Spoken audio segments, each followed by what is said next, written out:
Thank you. Hold on.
They have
Okay, let's start. Yes. Okay. That good? Yes. Well, you can continue. You just summarize this slide, maybe. So Alex just talked about the installation schedule. One thing that he touched upon is our technicians being deployed to the Navajo Nation. That brings up a point that I keep hitting on, that I never get exhausted is our technicians are training Navajo soon to be technicians that you identified to be employed by the Navajo Nation and fully trained during this whole process. And that relates to what we've talked about, which it was kind of funny when we brought up the conception of a Dene communications or a ResNet, but having your own technicians that are trained, going through our training, not only for just Starlink, but all communications, all coaxial cable, fiber, mobility, things like that. I think that's very important that we understand that in this deployment, there is a training that's happening at the same time. And if you think about it, if we had, say, 10 technicians that come out, and then you had 2 to 4 technicians designated to learn, after a week or two on the residential side, they're also deployed and doing full installations for the community as needed. That's right. So here on this slide, we show a training schedule. These are topics that we would cover in our proprietary trainings. We have telecom technician trainers on staff that do these kinds of installations every single day of the year. And they're very knowledgeable. And we've been doing Starlink installations now for over 2 years. So we're very knowledgeable. We have a long deck of training materials, and we would provide each technician with the skills necessary to do installations on their own into the future. And then we have a list of some other types of certifications that technicians would be able to have the opportunity to get trained in working with microcom, internet and TV certifications. Yeah, I think just understanding the distribution, whether it's centralized, residential, or even mobility, it's kind of a big deal. And that 2-year mark is when we brought in trainers, certified trainers to start training. But we've been doing Starlink for many years. All right, so we were asked to include pricing in this presentation. While we, might not get into every line item here, I think it's very important to have this in the deck for you to review in the upcoming days and weeks. But here, what we should point out is the bulk of this effort is standard kits, right? But purchasing and installing standard kits at residential locations throughout the nation. And then there are some high performance and mini units on the order as well. The other thing we thought was a good idea would be to create sort of a checkbox type approach. Is maybe it's not 10,000 units that you're looking for, maybe it's more, maybe it's less. We sort of thought that this was a good starting point. It was a number thrown out to us by the Economic Development Office. But we're open to fewer units, more units, whatever is determined to be the appropriate amount to get the installs moving out and people connected. Yeah, I mean, all we have is the input from, this is how many we have residential, this is how many, what's identified as high performance, and this is how many vehicles we have. So I like the checkbox because you could check all 3 if you want to get to the final number. I think the only thing that's really kind of an anomaly is you have over 300,000 households on the Navajo Nation. What specifically are those households? So that, I mean, if you had product within weeks, that they can be deployed immediately, and then you would have to identify where those go. So while that's equipment, there's also a monthly service component to this. We have identified 2 plans that we think are optimal. The 50 gigabyte priority plan, these would be plans deployed to, or the monthly service plans deployed to residential households. And then we determined the 500 gigabyte priority plan to be used for the business and mobile applications. And so this will be a ramp as units are activated up to this monthly service fee.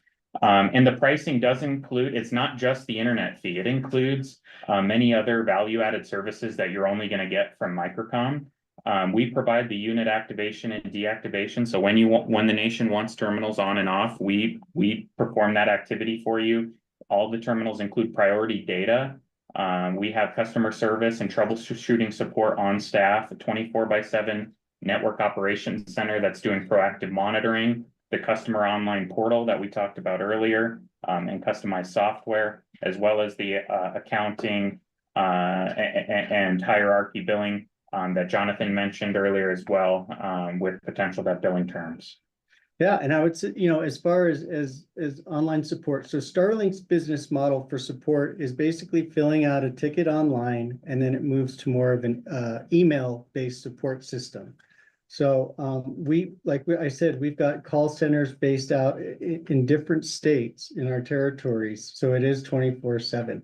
And I think what's really neat is that we do have some demo units deployed with individuals, and we've had support come in already. One came in at 7 or 8 o'clock on a Friday evening, was able to talk to a person and get it resolved immediately. Another one more recently came in on a Sunday about 4 p.m. Live person, talked to them, got their unit up and running. This is a good time to one thing that we should pay attention to is that when these things get deployed, it's not rocket science to set them up. No pun intended, that is kind of Starlink is rocket science, but people are gonna need help. And so what happens in scenarios like this is if there's no good support system set up, all the delegates are gonna get the phone calls. The broadband committee is gonna get all the phone calls. You're gonna get overwhelmed with support phone calls. So that is a huge aspect of what we provide is 24-hour support. Nobody's alone in this process. A lot of these, even though I think there's a lot of these residential units that can be self-installed, there's support for that, but there's also a lot of them that will not be the people that are going to be getting these are going to need a little help getting them set up, especially if they're going to be on a permanent basis. Go ahead. So these are the items I just talked through, but and this is a slide we presented in our last presentation as well. But just to reiterate, right, we have customer service, we have network operations who monitor terminals in real time, billing and back office, all provided to the nation. And then we really feel we're the satellite experts. You're not going to find a company. We've been doing satellite internet service and television service for over 40 years. You're not going to find a company more experienced in satellite connectivity than Microcom, and we're ready to go. We have inventory in stock. Yeah, and I think another thing that during the last presentation, there was a lot of questions in regards to the end users in that bill. So Delegate Jesus. Your 20 minutes is much more time to do. 2 seconds. So just saying that the billing was a big deal. There's a lot of people that can't afford it. It's come up quite a few times. How are we going to take care of them? And building this into the solution is what we can do. That's another benefit on the accounting side by us owning on the accounting side. We've done it with other tribes. I think on almost 100% approval when they go for a year of billing taken care of. I think on average it's 3 years, and then a lot of on the tribal level it's about 5 years. So those are the 3 scenarios that we're familiar with, and we appreciate your attention today. Thank you. We really appreciate being here and have the opportunity to present. The last slide is just an example of what a full implementation might look like in 6 months, a year, 2 years, when there's tens of thousands of terminals deployed across the nation. Thank you. I think. Thank you. Thank you, Jonathan and Alex, for your presentation.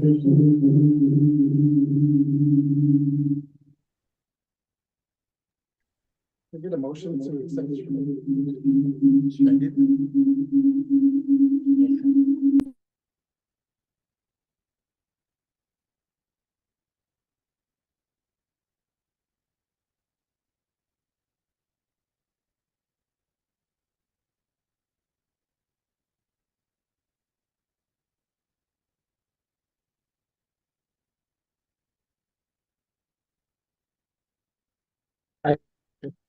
I already have Starlink home.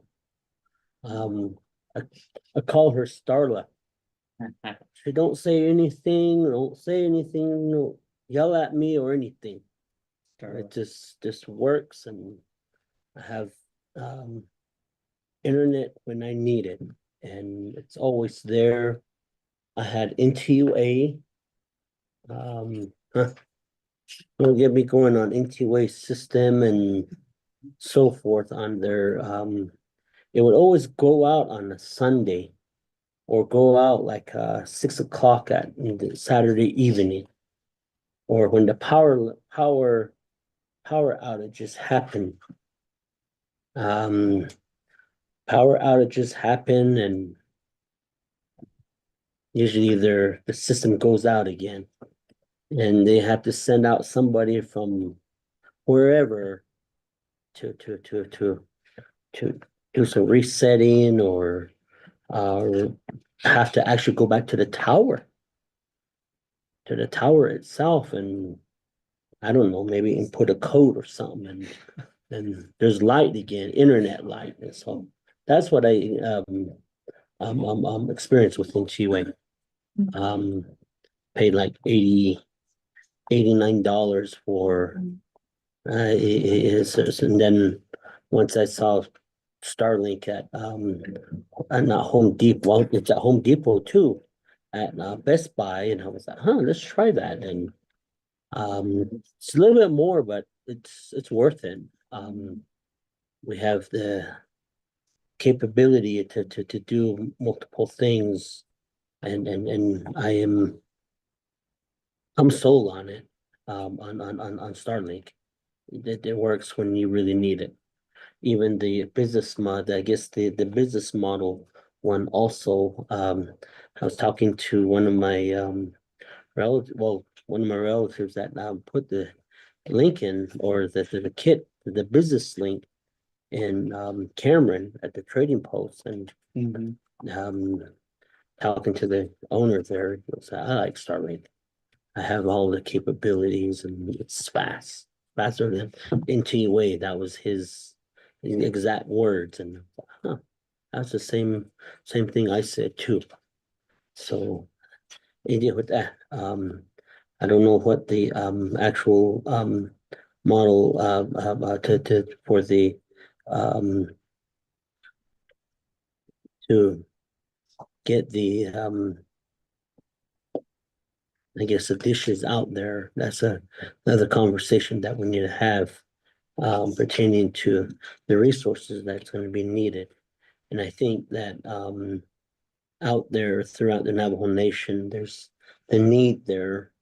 I would see the need when school was still through the internet. Right now, the common Navajo that's working from home, or maybe our college students now would really benefit from it. The nation really does not conduct business through Zoom no more. Right now, like now, this Zoom is only courtesy that the nation is providing the Zoom link mechanism as a courtesy. But you look at our legislative policies, we don't have to have this meeting broadcast on Zoom by law. So those are just some of my comments.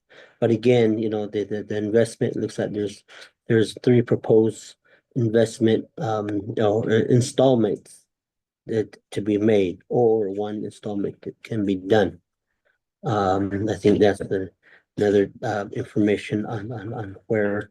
Then the other is the you were talking about the payment plan. I think roughly I pay $120 a month on, and I'm sold on it. That's paying that fee, but that's through Starlink's regular payment system. But out there,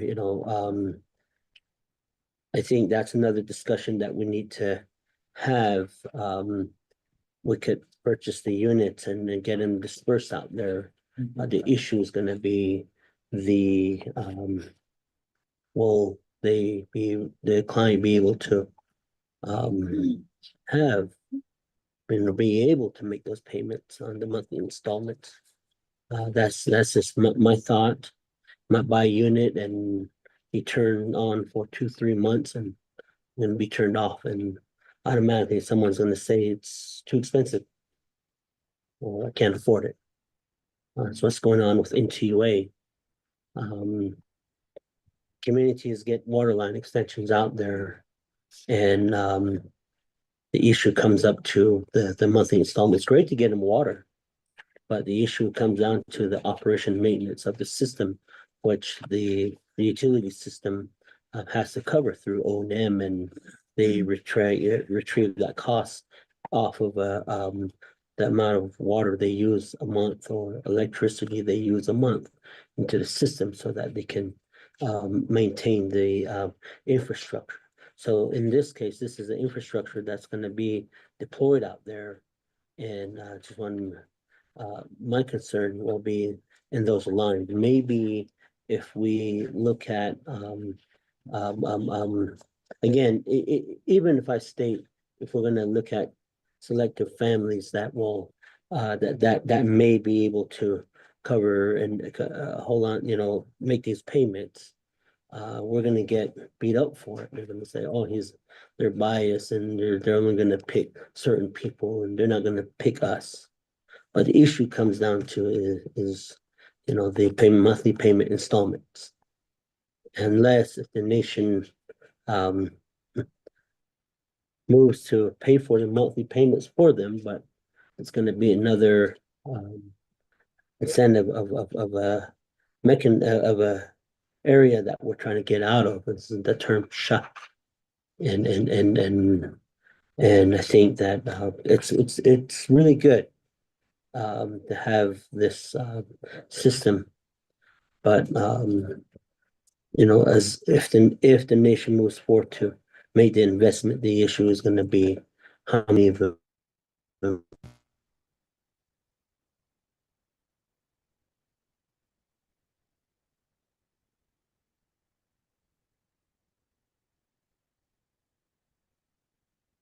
their, well, if their finances could actually support it.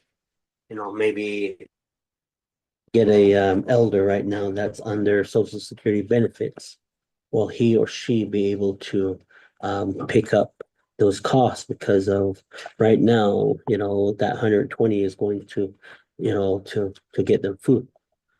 This morning there's a coming in. I had breakfast to over at here at the Denny's, and there was a veteran that came in, Navajo veteran from Hard Rock, who's married to Hopi, and they came out for a veteran meeting, and come to find out, they were told that the veteran meeting is not going to happen, and he's like trying to scrounge around to get home. And to say, okay, I'll help you out, and then picked up their bill. She was with her daughter, and then it looks like there's another veteran there, and he was from Blue Gap, and he ran into that same scenario where he came out, found out that there's not a meeting. I thought about it, and when we get to the committee, that's where I'm gonna double down on the program. If you're not gonna have a darn meeting, why are you soliciting and having these veterans come out to out here and cancel the meeting? Now they have to head home. So those are just some of my thought of it, and in this case, that veteran, I just pick up the cost, but what I'm saying that some veterans, some elders may not have those extra funds to pick up the costs. But again, the cost portion of it, the monthly payment, is something that I think that I'm not too sure if you have access to try to relieve some of the individuals that may opt into if the nation moves forward to opt into the invest into this pitch. Yeah, I think that Thank you. that's what we kind of dove in deeper with the 1 year, 3 year, 5 year. Which other tribes have done in that exact scenario, and that question has come up a lot. I appreciate that feedback. And the other is that it's just an example right now. The only monies that we are getting from the gaming enterprise to the Navajo Nation is two different funds. One is a gaming distribution fund. The other is in the form of payments that are made to the nation as we lease our compacts or our machines out to these tribes. But everything goes into the mother government at the end of the day. And as an example, maybe we can look at maybe diverting some of those funds to cover these costs, because this would fall into the community development portion of the gaming compact to cover those costs. But right now, those funds are being sent to the nation, and it goes out into the gaming distribution policy, which pays for to pay for electricity at the chapter houses, or for the propane that they may receive there. But I would rather see those dollars to benefit an individual Navajo than the chapter. Because right now, we're really not sending any of the gaming benefits out to the people. And it's been like that since the gaming distribution policy has been set. But in this sense, maybe if it's like to for health, or or within something of public safety that covers the gaming policy, which the nation has entered into the compact, and it covers that, public safety and education and so forth. And we could justify utilizing those funds to cover these costs here. But again, those are just examples. And I really think that we really need to vet this really we need to vet this. The other is that the nation's program that oversees the telecom, I think we need to get them to the table and see how we could create that dialogue, and maybe other solutions could be brought forth, through this mechanism. And then the other is NTUA. They're right now they're the only enterprise on the nation that's providing internet capabilities on the Navajo Nation, which many of our Navajo constituents are out there, paying them a certain fee to get some sort of internet, but they're running into those issues of, problems when power go out and things like that, and they're sitting. One time we sat there for 4 days without NTUA coming out to. Well, I don't know what the heck they do at those. Either put in a code or something like that. And it's, someone will be over there. It took about four days to get over there, and finally put in a code, and I don't know. And then there was light. So this would really bring forth a better solution, a faster solution to the people out there that really needs it. And then the other is that, I think that we need to get NCUA in here to give us an update on that, on how they have improved the system since then. I've been on Starlink for 1 year, exactly 1 year. So that's once I saw that, I jumped to it, and so I'm going to Starla. So thank you. Thank you. Yeah, thank you. And then so, Honorable Cox? Yes, do have a few questions. So as you heard from Honorable So here, we do have a Navajo Nation telecommunication regulatory. They are able to have a quorum now. And I wanted to find out if you were able to present this information to them. According to Title II, they are the regulatory committee. So in my opinion, from this day forward, I would expect that all communications companies are interested in providing services to the Navajo Nation should go through them, and then they provide a resolution of support or non-support to the RDC committee. Their next meeting will be February 13, and they have that at 1 o'clock. The other question that I have is in regards to the funding. I do see the different funding fees that are indicated here, 5,000, 5,000, 5,000. Or 5 million, and then the other remaining for 1 million for services. So which funding are you looking at if you were to deploy these units? So those would be my two questions. I'll take the first one. So yeah, on the for the broadband committee, it's kind of, we had an initial meeting with Sonia and Bernardo, a call. I think there's one other person on that call.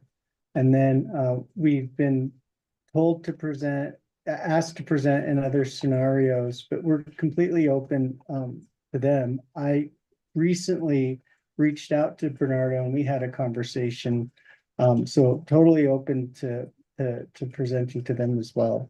I don't think we've had that, and I've kind of been going in a direction, blowing in the wind a little bit. So Yeah, we're happy to work with whatever office, so just if we reach out to them or we can work through whoever to help us set up a meeting with that office.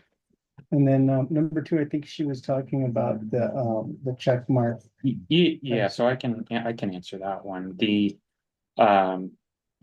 first fees are for the straight up purchase of equipment. So depending on how many units the nation wants to purchase or how many residences the nation wants to serve or distribute kits to, that's really up to you all. That's just an example that I threw out there as an idea to put on the table for discussion. And then the monthly service, that would be there's a few different ways to do it. Like Honorable So said, you know, it's possible that maybe these residential end users are paying themselves for service, but then it's also an option for the nation to cover the bill for everyone, to get everyone connected very quickly. Maybe they cover the bill for 6 months, a year, 3 years, or like Jonathan said, up to 5 years. We've worked with tribes that have gotten services covered for their members for up to 5 years. So that those are two different service fees, right? You got to buy the equipment and then you got to pay monthly for service, whether it's the individual paying for service or the nation paying for everyone's service. Those are all options that we can work with you on and can support the nation on. Whichever way works best, we're happy to support that. Yes. So just to clarify, I don't know if you understand the Navajo Nation's broadband system. So under the Navajo Nation, there is the broadband office. So that's one tier here, and that's with Sonia. Bernardo is not a part of that. He's a consultant on this end of the spectrum again. Then you have Navajo Nation Telecommunications Regulatory, which is a separate group. And through them, all regulations should stem forth from them. Now, their job is to ensure that carriers are in compliance with the federal guidelines and to ensure that they meet those specifications. So that's why I said, I think this would be your first stop in NTRC. And they have commissioners that were appointed. And their next meeting again is on February 13th. And then from there, they work with the Navajo Nation Broadband Office, which is Sonia. And then Mr. Portilla, he also puts his recommendations in. And again, the funding is where I'm asking questions about because I attended the meeting on January 9th within NTRC. And they were discussing the 77 million, which is allocated with broadband. But from the report that was given from Ms. Sonia, they said that they were still lacking $240 million. So I do want to make a recommendation to our RDC committee that we bring back the broadband office to get a report on where they are at with their 77 million, their shortfalls and what their plan is. And then also, if we could get a report from NNTRC. I am working on the legislation with NNTRC. And so that should be ready in about 2 weeks for me to make the request. But I myself as a delegate had to go before the commissioners and give a presentation to them. So that's just what I wanted to add just for clarification. Thank you, Vice Chair. Did you say 244? Lacking 244 million? They said 240, 240. probably more than that now. Okay. Hey, did you get that? Broadband office and then TRC, an update meeting? Okay. Ms. Simpson? Thank you, Mr. Vice Chair, members of the city, good morning. Presenters, thank you, staff, thank you for being here. Division, thank you. Going back to what I stated before. You know, we do have proposals for our own broadband office, probably telecommunications regulatory commission. But we're still concentrating too much on areas where I'll just call it our urban communities that Wind Rock, Ship Rock, Tube City. Those are Navajos have access to different internet services providers. They have that. But to get to our rural Navajos, that's expensive. And it seems that we're not concentrating on them. And this is a way, this is a new way to get broadband to our Navajo people. Let's not get behind and wait till 10 years later to bring these services to our Navajo people. And this, I think this is the way to get these type of service to our rural Navajos, where these towers are being put up for broadband. I support that, but it's not getting to a rural Navajo because these towers not being put up, but is this being put up to maybe certain communities adjacent to the urban areas? Areas here, they have that already. And that's why I said, why do we always concentrate on chapters to bring these service to our chapters? I don't want my people to go to chapters and sit outside or, okay, you gotta be out in 30 minutes, we're closing up to get these services. I want these things to be at their homes. So kids can study till midnight or utilize these services to, to do their homework. Not to have these servers available to sitting outside a chapter house because they can get the Wi-Fi or sit in chapter house and you guys have to go now and close it up. That's not helping the kids. Our thing is to our rural Navajos is to get these type of services. And it's very expensive. Very expensive. 10,000 plus Navajos or residential homes costing. It can work. But the only issue is what my brother brought up. How we can afford $120 a lot of money. $120 per month is a lot of money. And even the what you brought up on the amount that the nation will have to pay, probably talking about $1.2 million per month. That's still a lot for the nation. But at the same time, we want to get these services to our Navajo people. this is inexpensive. So I don't know if my brother's house having his Starlink is regulated, I don't know. There's nothing you have to put down, it's just to your home. Right. You don't want to put no towers up, you don't want to do all these single lines or anything like that. So I know that some people that have Starlink, they really like it. Very expensive, and then installation part, but you pay monthly basis, this is my concern. I mean, I think this will, if we are going to move forward to get these service to our rural Navajos way out there. As the ones that don't have to travel 20 miles, 30 miles on dirt roads, get a chapter house to get their kids or grandkids to get these services, to do homework, get excellent grades at the school and college. We can get more Navajos to graduate to college by having this starting at their home if they're in the rural area. I mean, this is something that we need. And something that, that I think we need to really talk about it. I mean, I agree with my little sister, bring broadband in, bring telecommunication commission in, and talk about how we get this out. But since a lot of things don't, I mean, I like to see the broadband, the towers. How many people actually, we just approved 3 last week. To have 3 towers put up to actually Coyote Canyon and Pinedale. And so compared to this, how many people are you going to serve compared to this right here? More expensive. This is a new way.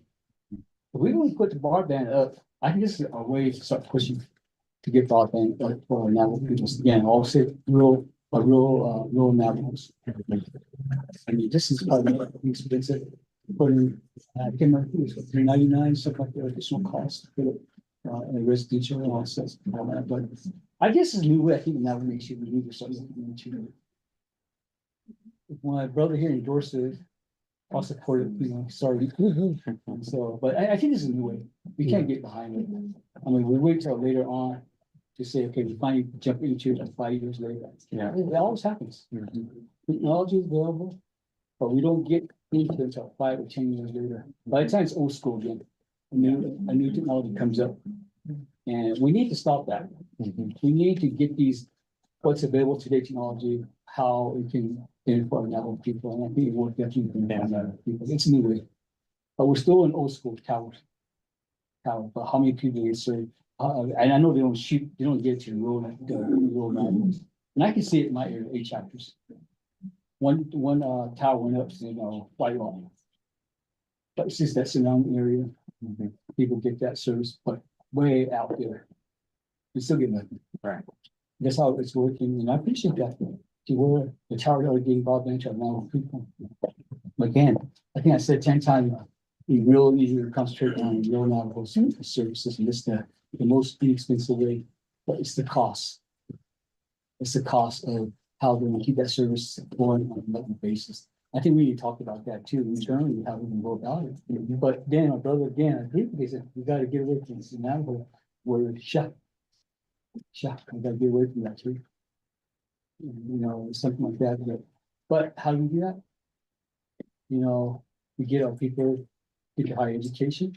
They get away from shut because they got higher education. Now they can get a good job. So those are a lot of things that there's pros and cons, but I look at this thing, a real Navajo are the ones that need it, and just the most inexpensive way. What's the power line?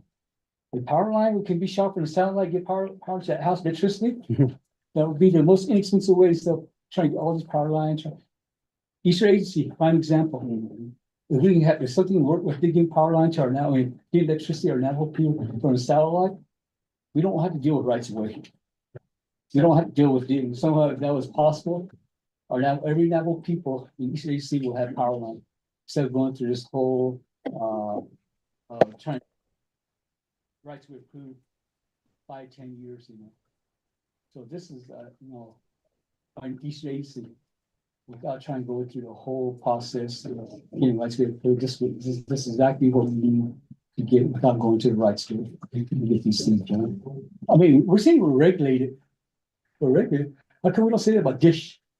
How come we don't say that about indirect TV? You still get internet service from them, but they're not regulated.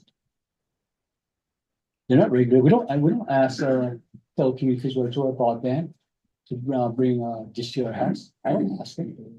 I didn't ask them if it's okay if we bring dish to my house. I got a dish without. This came out, put a little pull up, put a dish up. I get internet services, and this is bad, really bad.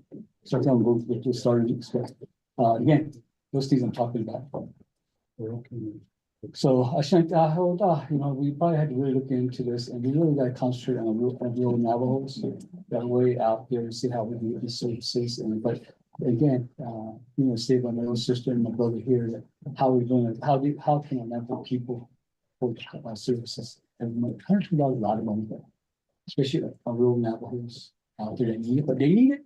But how can we sit down and say, how can they afford to pay for another base? Now, we should guarantee, we can pay for the installation, get that out there, 10,000, we can afford that. We can find money. What's the cost? There's no way we can't pay $1.2 million in that. That's almost what, $13 million a year.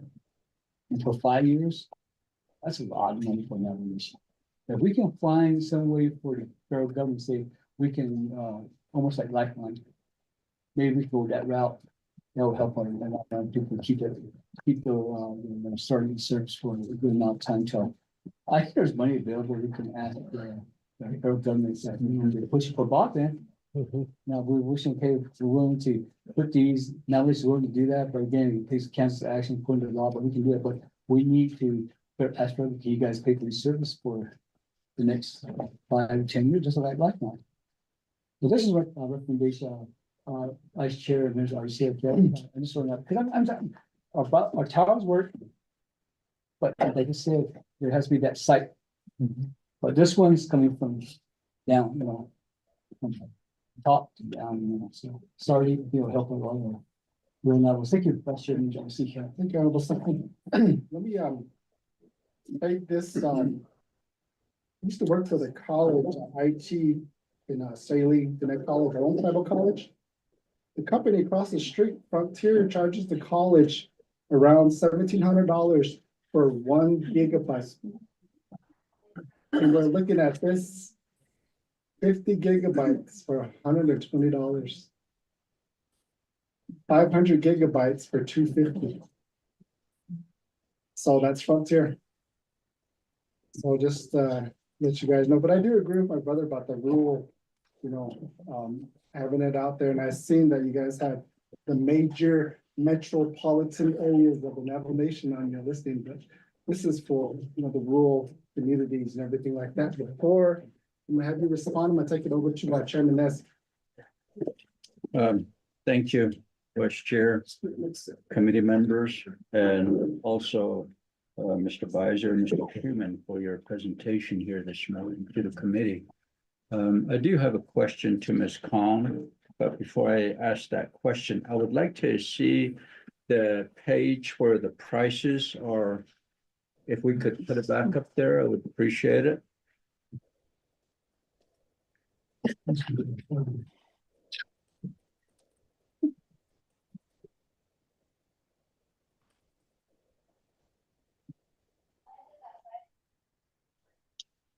During COVID, a lot outside.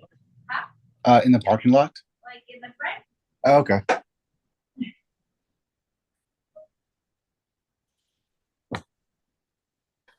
our children were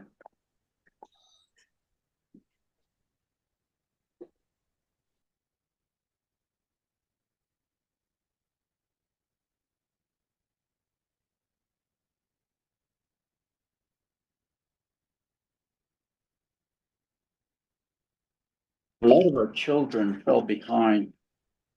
And it became an issue throughout the Navajo Nation that our children, their education is important. And here they fell behind because we lack internet service throughout the Navajo Nation. Now, I see the prices here. And so the one on the left here is pretty much standard, right?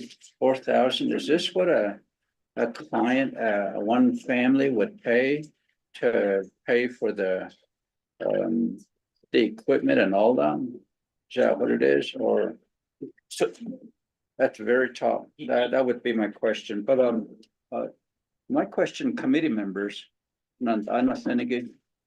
back on the previous council, the previous committee, we were informed that we should not have companies come before the committee to seek support or even lobby for CARES Act money as well as ARPA money. And therefore, I hear the concern of my Delegate Claw asking about following proper protocol as far as this is concerned. The reason I say this is we've had a lot of people, a lot of companies that want to do renewable energy on the Navajo Nation. And if we did have a energy office, they would go through there. Since we didn't have that, we had set up like a subcommittee, a group, a task force to review all the companies that wanted to do business with the Navajo Nation. And they would present which one, after vetting, they would present and make recommendations as to which companies would. Now, with this company, it is well known, you know, everybody knows about Starlink. And we do need internet service, really fast, high speed on the nation. And this would really be helpful, but would it be fair to just listen to one or a couple when there's others that want to do business? Is this where they should go to do their presentation? And this is where we had gotten in trouble at the previous committee. We're told not to have people come in who own construction companies. If they wanted to do water projects or other projects, wastewater, they shouldn't come, but they should follow the proper protocol. So that's just a question to our legal counsel here. So, but if you could answer that question first, back to you, Vice Chair. Okay, thank you, Chairman. I'm gonna give the floor back over to Bowser.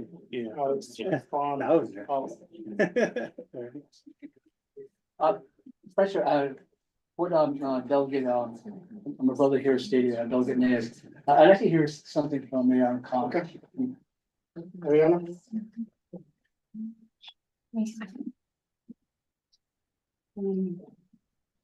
My name is Mariana Khan. I work with the Office of Legislative Counsel that provides legal advice to the legislative branch, including the Resources and Development Committee.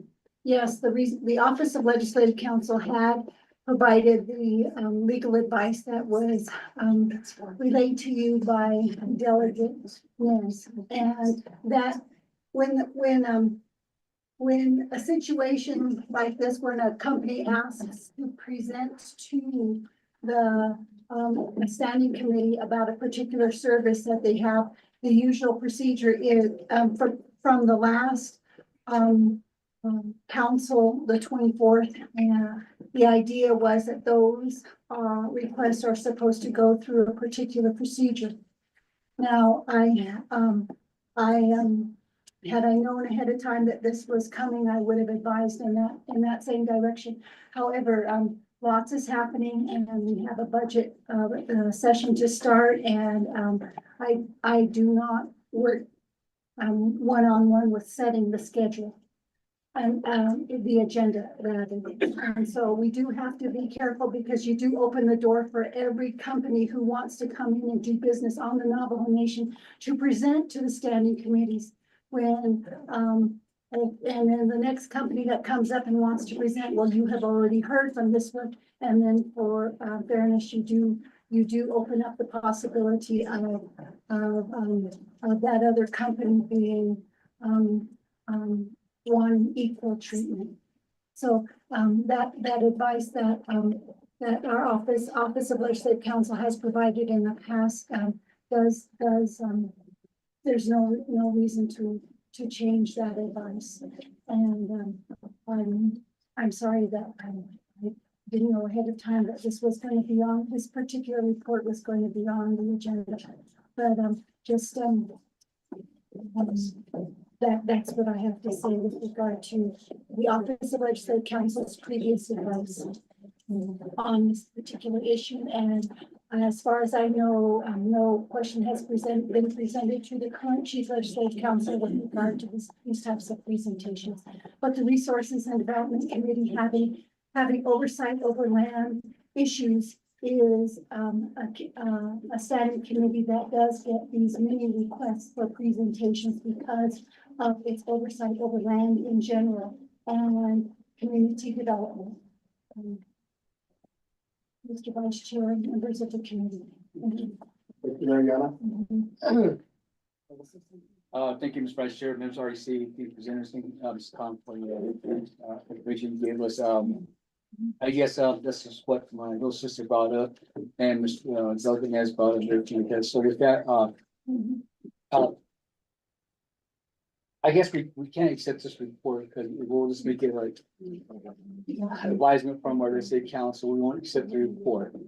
Because again, the whole call that needs to be followed, I think that needs to be done. Again, I think my little sister here, that he would be better in going through the broadband office and the telecommunications office. That'd be the best way to go, because right now, we have our oversight to those offices. And I think that's why you're coming. I think that's why a good number of business that want to get to the RDC right away to find people. We can't do that. So I would request resource development. We don't accept this report and go with after not accept the report. Mariana, this is where we need your help on that.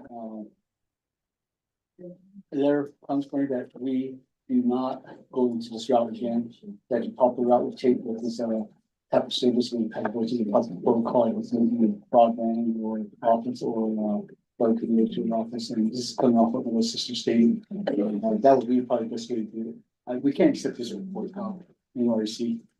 We can't accept it because if we do, that's when we're start coming in. You heard the company, this company here, and all that. So anyhow, okay, this is recommendation. Mariana?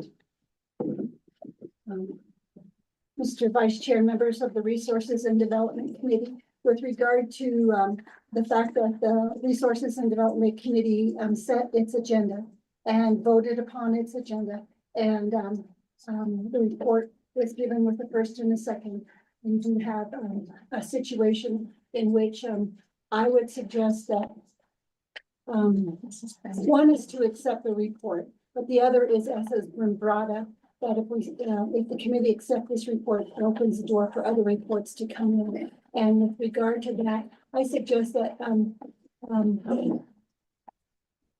a determination be made that it is out of order, and put that on the record and go on from there. Therefore, we don't have to accept the report.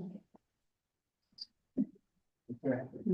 Any other terminals and Thank you, Vice Chair, honorable committee members.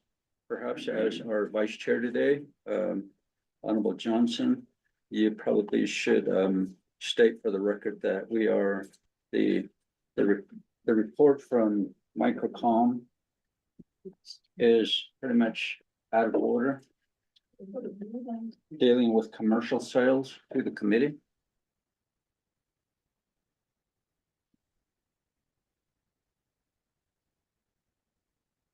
okay. So thank you. Any other questions, comments from Marty's colleagues?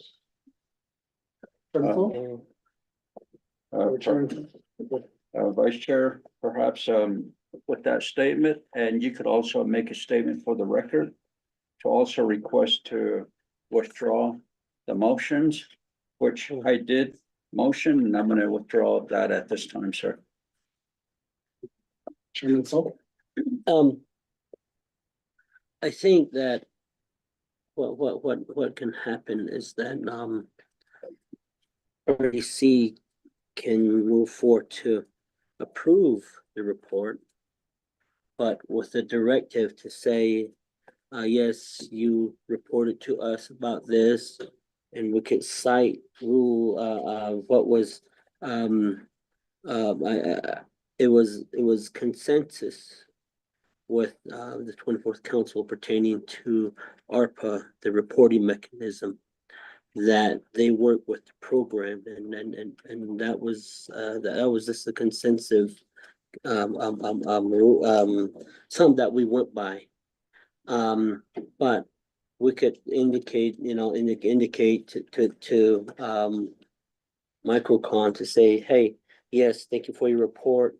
This is this, this is that, and with that, we're gonna direct you to work directly with Navajo Nation telecommunication office pertaining to this proposal. That way, telecommunications, they work with that and then they come back.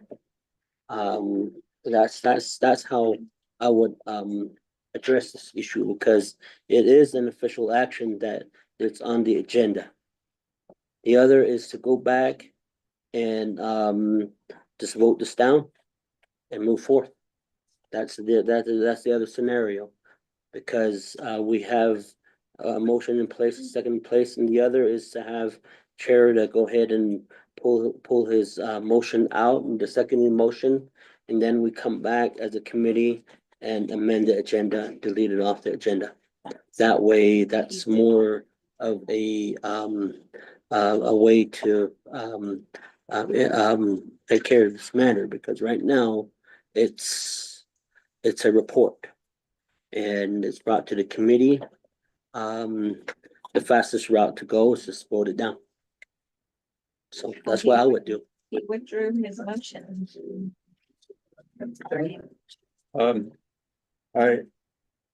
I know that you haven't recognized my withdrawal of the motion yet when I spoke it, but we are in a situation here, Vice Chair, that there's no respect from the committee towards the company that's before us, but perhaps I could keep my motion and refer them to the committee, Telecommunications Regulatory Commission. That way they can report to them.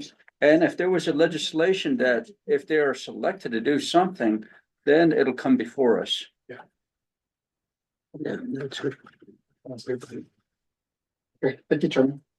Recognize that, the request to refer the Microcom team to NNTRC. What we're Honorable Paul, you had your hand up? Okay, since we're in a motion and a directive, I won't ask any of my questions.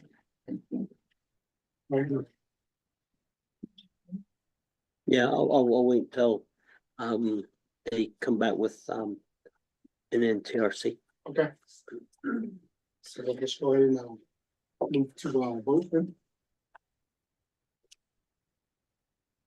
Yes, Vice Chair, we'll talk on the review and the. I'm sorry, proceeding reports. Honorable Cheyenne, vote. Red. Thank you, Honorable Cheyenne, votes red. Honorable Delegate Simpson, how do you vote? Red. Sorry, can you repeat that? Red, I'm sorry. Honorable Delegate Simpson votes red. Honorable Alto So, how do you vote? Green. Thank you, Honorable Alto So votes green. Honorable Ricky Nez, how do you vote? Delegate Rick Nez votes red. Thank you. Honorable Ricky Nez votes red. Make sure we have one member voting in the affirmative and three members opposing and one member excused. Vice Chair not voting, Vice Chair. For the vote tally there again, thank you, Microcom, for providing that report today. We'll go ahead and there's going to be refer your your reports to the Navajo Nation TRC. So Thank you. Yeah, thank you. thank you. Appreciate it. Okay. Moving on to number 6, new business. Item A, legislation number 0165-24. An action related to the Resource Development Committee, Budget and Finance Committee. Recommending approval of fiscal year 2025 budget for the Division of Natural Resources and related matters to be included in the Navajo Nation FY 2025 copy of the budget. Sponsor is Madam Chair Brenda Seuss, Chairman So, Chairman Nez, Chairman Simpson are the sponsors. So at this time, we have Division of Natural Resources. Have a seat up here.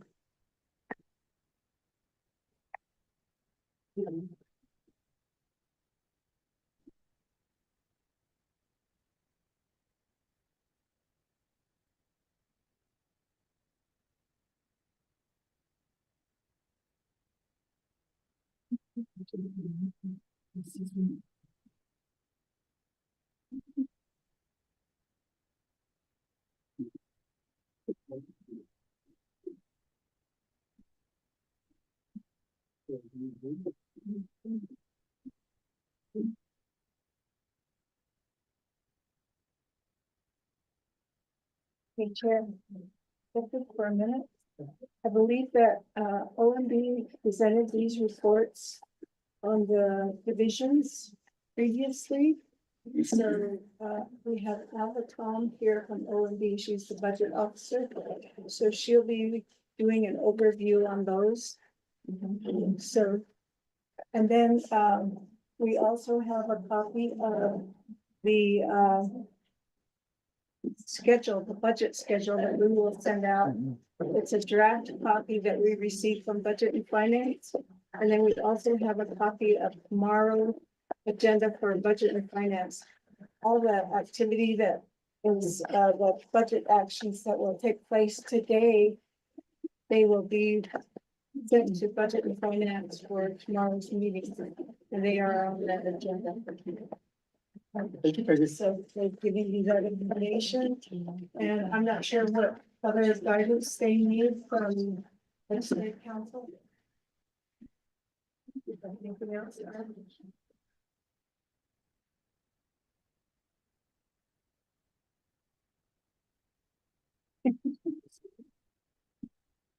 So this is what the budget schedule looks like.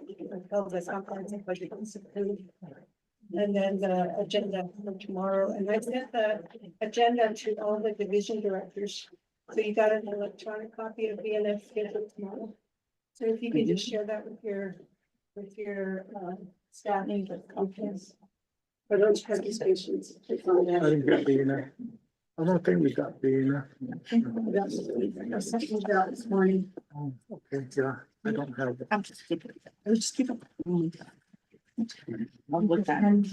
But no, I was with this over this.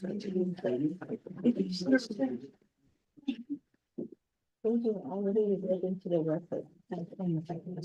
August. Okay, so do I need to read the legislation into the record?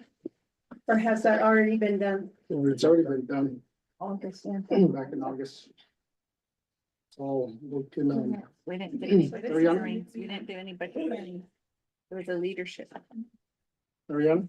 Yes, Mr. Vice Chair and members of the Resources and Development Committee, it is my understanding that the information that was given with regard to the Division of Natural Resources was presented to the Resources and Development Committee via a leadership meeting or something along those lines, and not a regular meeting agenda. That it is my understanding that when this matter came up initially, a few months ago, there was not an RDC quorum. And so there needed to be a quorum. So I would suggest that you start as if you had not heard anything yet, even though some of you who were at that initial meeting did hear essentially a report, but there was no RDC quorum to hear it. And that is a requirement with regard to the procedures that RDC had adopted with regard to the budget process. So it is as if you are just here for the very first time, and there's a procedures that were adopted by Resources and Development Committee with regard to how to go about on the budget meeting today and previous budget meetings. And I did send the committee a copy of that, of those procedures. And I'm looking for the time and the time I sent it to you. And if you would give me a second to find it. While you're looking for that, Mariana, I'm gonna give the floor to Chairman Liz, then I'll go over to public. Thank you, Vice Chair. Committee members, let's just go through the proper protocol of just having the legislation read into the record and make a motion, then have OMB give their report, and then we'll move on. Ready? The legislation that you have a copy of is a co-standing committee resolution. It was assigned to Resources and Development, then it'll go to Budget and Finance Committee. 25th Navajo Nation Council, year 2024, introduced by Jesus, Augusto, Lucas, and Danny Simpsons are co-sponsors. Tracking number 0165-24, an action relating to the Resources and Development Committee and Budget and Finance Committee recommending and approving the fiscal year 2025 budget for the Division of Natural Resources and related matters to be included in the Navajo Nation's FY 2025 comprehensive budget. So you have the legislation and then you have the exhibits that are referenced in the legislation. And then you have the legislative council memo. The internet public review has no comments. And then once the programs start, then they will go over their exhibits. So the totals I've got, we have totals on exhibit A, which is 41,697,692 And then the exhibit B has a total of $18,864,637, and that's for the general fund. And then exhibit C is not the building, exhibit B is not the building. Exhibit C is the recommended changes to the general fund budget. And then exhibit D is the COAs and legislative concerns. Exhibit B are the unmet needs, and there's a listing of those for a total of $3,498,683,083. Exhibit F is the external funds anticipated, which totals to $49,090,089.50. That's the reading of the legislation 165-22. But you think you said reading that into the record?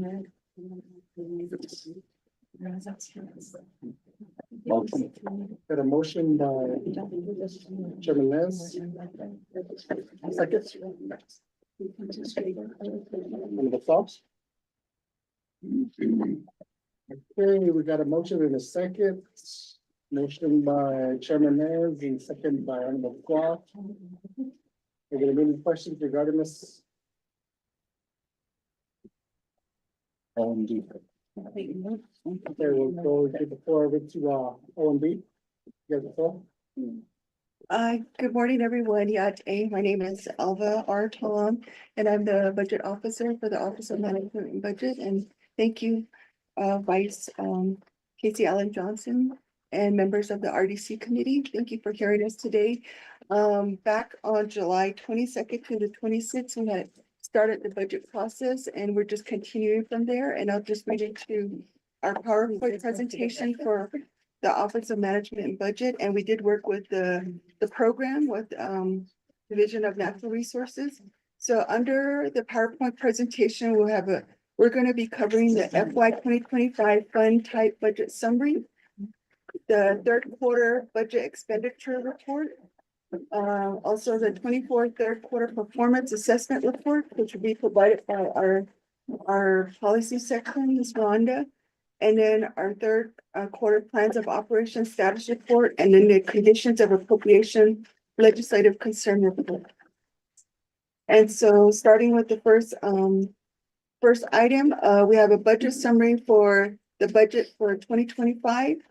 And I'll just go through the information. We do have Division of Natural Resources Administration. They are requesting for $956,188. With the Minerals Department, they are requesting for $776,045. The Water Resource Management, they're looking at $220,646. Department of Water Resources, they're also looking for $314,186. Technical construction, they have 2.3 million that they're looking at. Operation maintenance, we're looking at 2.8 million. Navajo Nation Museum General Funds, $301,961. Department of Ag, we're looking at $919,442. Navajo Land Department, we're looking at 1.9 million. Forestry Department, we're looking at $188,007. The Heritage and Historic Preservation Department, we're looking at $573,256. For the Fish and Wild Department, 1.1 million. Animal Control Program, 1.7 million. Department of Resource Enforcement, 1.8 million. Navajo Veteran and Livestock Program, $471,371. Navajo Nation Zoo, $1,008,045. And then the Navajo Title Plant System, looking at $545,578. And then with the General Land Development Department, $492,685.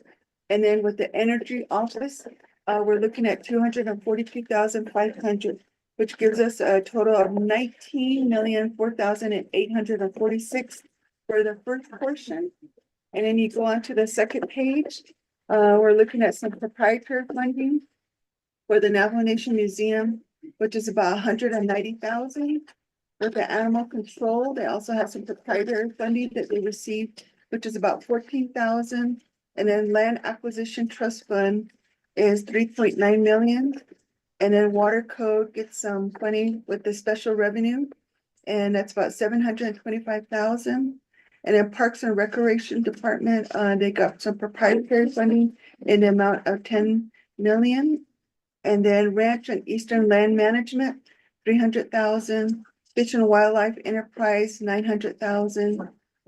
Livestock Custody Fund, 250,000. And the Annual Navajo Nation Fair, 900,000. And then the Navajo Vet and Livestock Program, about 200,000. And then Colorado Ranch is 750,000, which totals up to 18.2 million, with a grand total combining both items is $37,216,769. And then going on to the next page, we're looking at back in FY 2024, the budget status, what they expended as of June 30, 2024.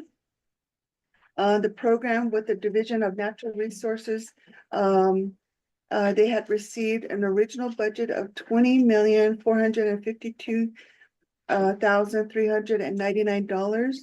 They had revised the budget and received $22,104,138. What they actually spent was $11,912,549.80, and what's encumbered was at that time $1,053,258. And then the budget available is $9.1 million, $38,329.59, and which is over 58%. And then going on to the third quarter performance assessment, I'm going to go ahead and hand it over to Rhonda. We'll give a brief overview. Oh, the next page, I'm sorry.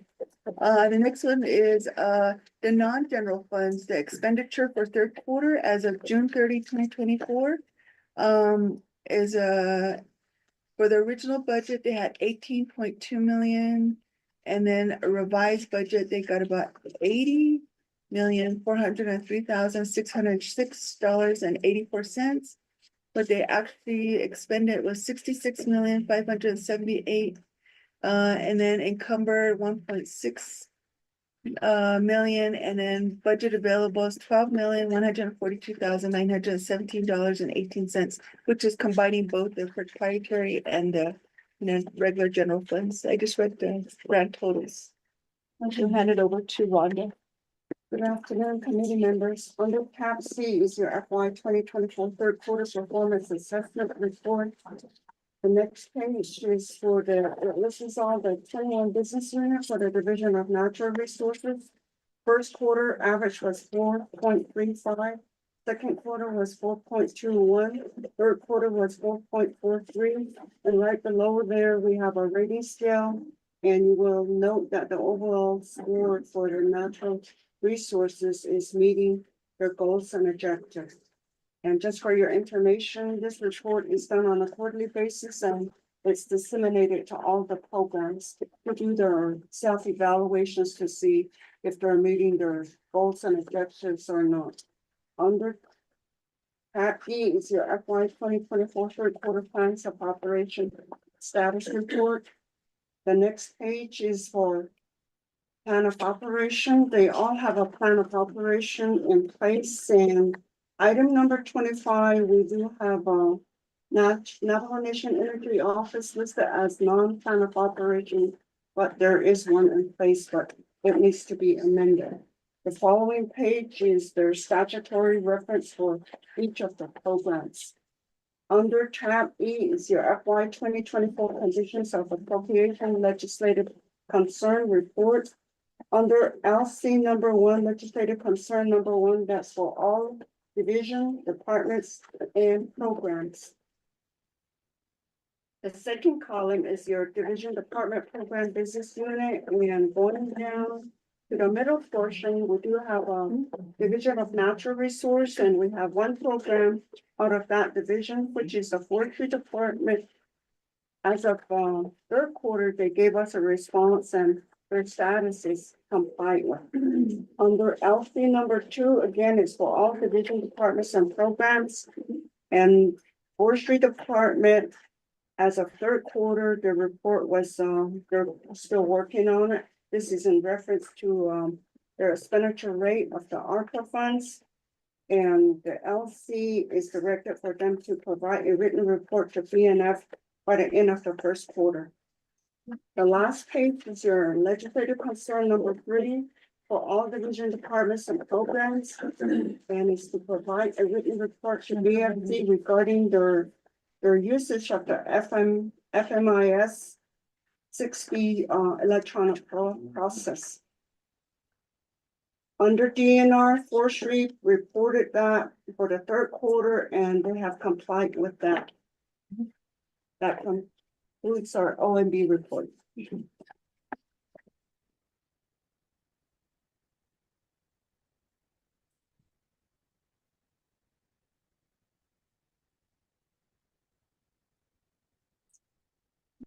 Well, thank you, OB.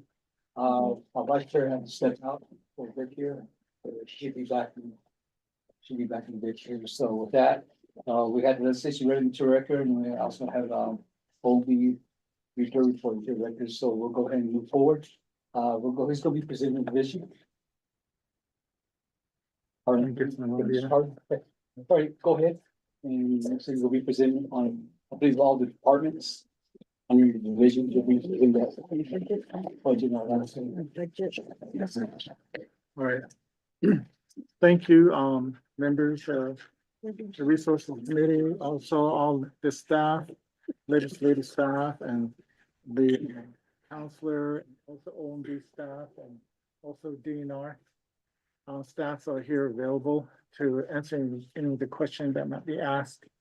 My name is Emmanuel Charlie. I'm the Deputy Director for the Natural Resources. And apologize that I'm a little bit under the weather, but I'll go ahead and skip painting there as far as I can. So Mr. Halona is, at the president's office, and they'll probably be on their way to the city for the nation address for tomorrow, so. But most of the staff will be here to answer and present their budget. So, I have here with me, Brenda Holgate. She takes care of all the budgets for us, and she works with us, and, Pia Anish, no, Sahi, but she's although Twitch in the Dashan little Pilichin that she shape. Mr. Halon will cut the short original natural resources. So I guess, I can read the budget, since all the budget was already read into the record.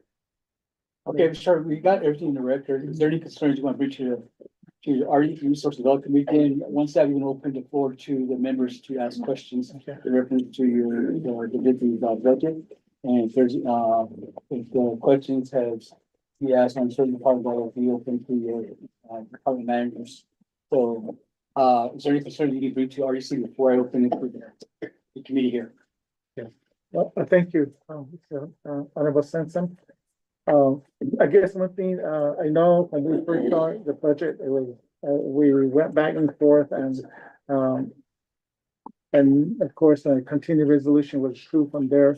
But I guess we're finally going to present everything to the budget, and hopefully, you'll be able to consider our budget, and we have an unmet need budget as well.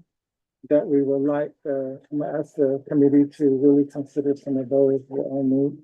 And, you know, Division of Natural Resources is one of the largest divisions within the nation, and we provide direct services from all the departments. And, we try our best to meet all the different directives that we get from Resources Committee, and also working with them and trying to accomplish a lot. So, there's gonna be a lot of, requests for funding, and then of course, I think every program like that, we're always running too short.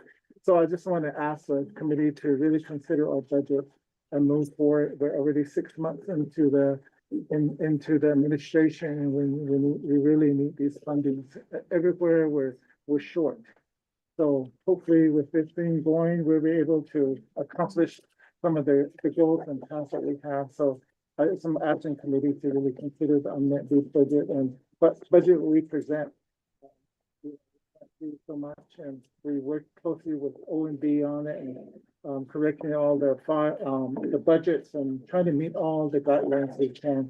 So we want to make sure we're compliant with everything, and we're doing good with our quarterly reports and directives, so we're able to answer a lot of those questions. So with that, I'll just go ahead and go through the process.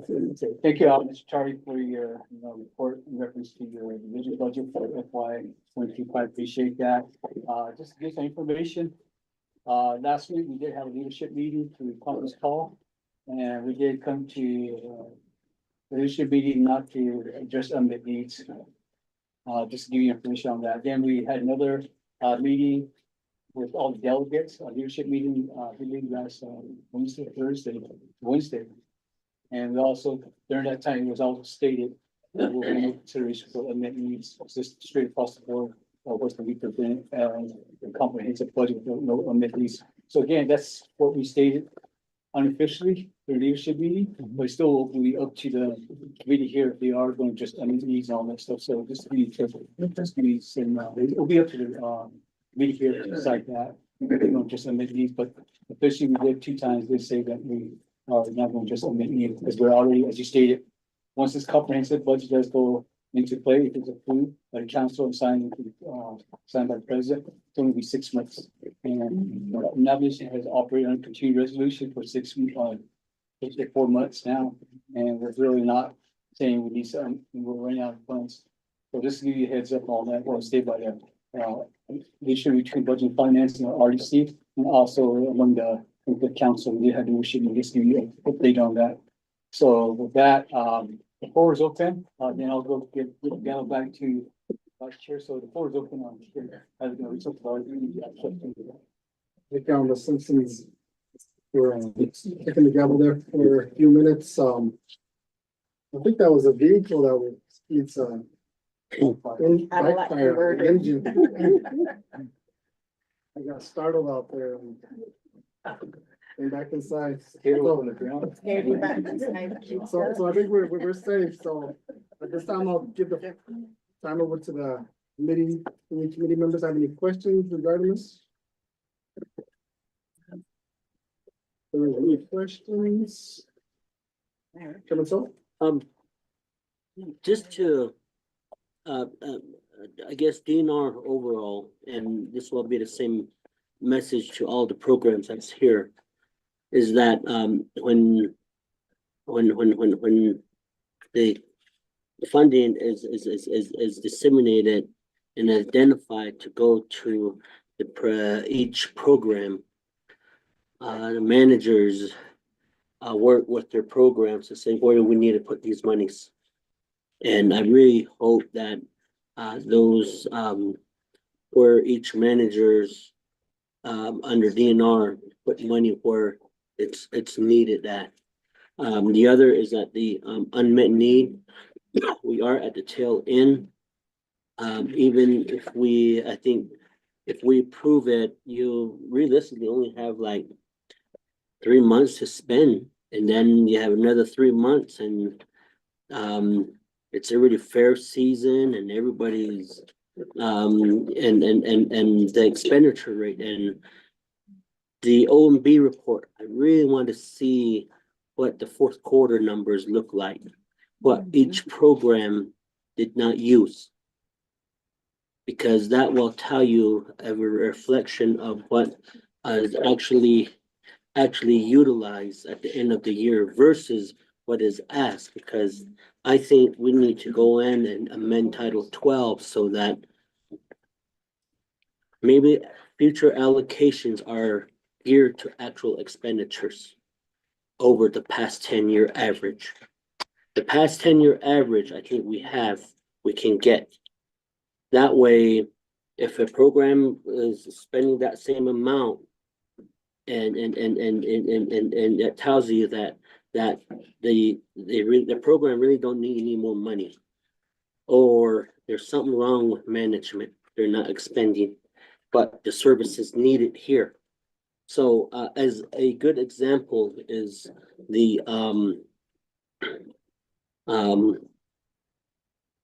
site lease office that is mandated, or we're supposed to have some agents out there trying to keep leases in compliance with the policy, such as, compliance officers. I don't know if those numbers are geared into it, but right now, it's been 2016 when it was approved. And to today, I haven't seen a compliance officer out there to say that's actually doing the field visit. Because you get home and we're asked about disputes. We're asked, and I would say that as delegates, we become the counselor, the marriage counselor, or the or we get into this dispute where families are quarreling, and we're playing all these roles, and I'm sitting there and okay, I'll get Winder up to respond to you guys. And my thought is, when the comprehensive budget is passed, programs are supposed to be implementing that. So that's just my thought. I may be wrong. Maybe it's the delegate's responsibility to make sure that, the forest thinning projects are ongoing, to what the 638 contract is, or is it the delegate's responsibility to make sure that NDOT is out there on their quarterly road maintenance schedule? Or is it my job to make sure that economic development is out there trying to enhance economic development out into the city? And I said, no, that's administration. And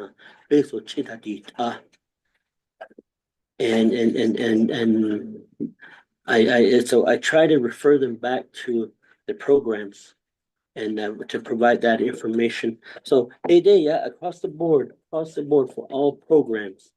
I always refer to it on Council 4 too. the programs come to us with big binders. Big binder right here, in dots like that too. And they say, we need this much money to provide direct services. And when I get back again, and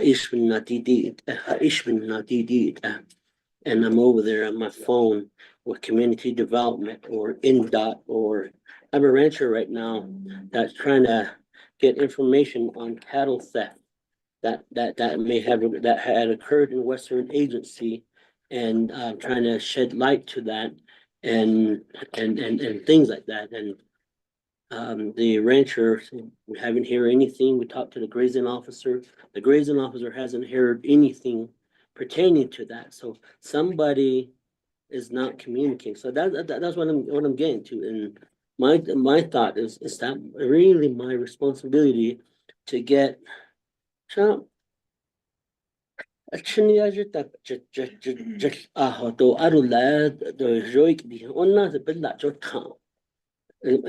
I supposed to play that role to hold the manager's hand to walk down the alley and say, do this,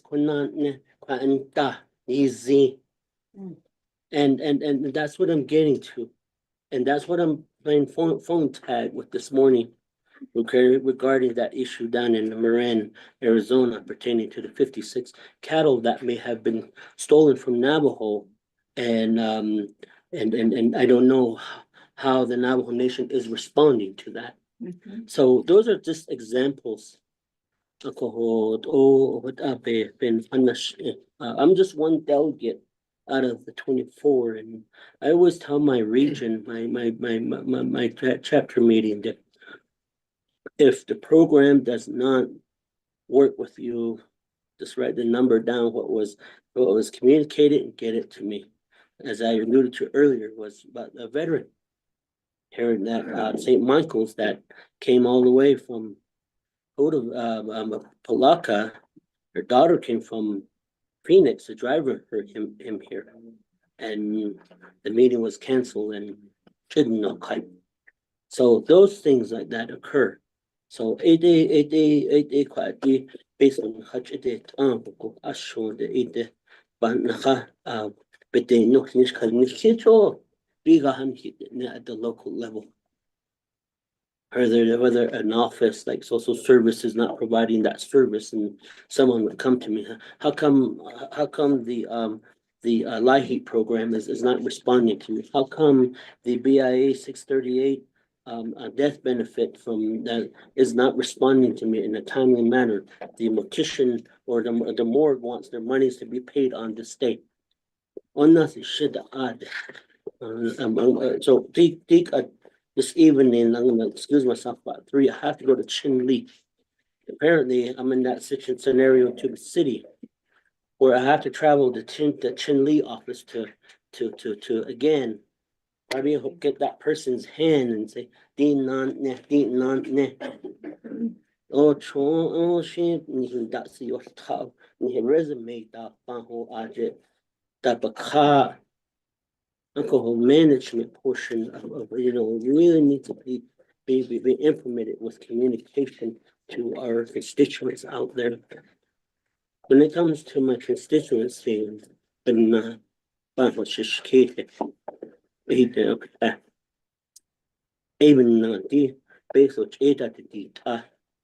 we appropriate these dollars.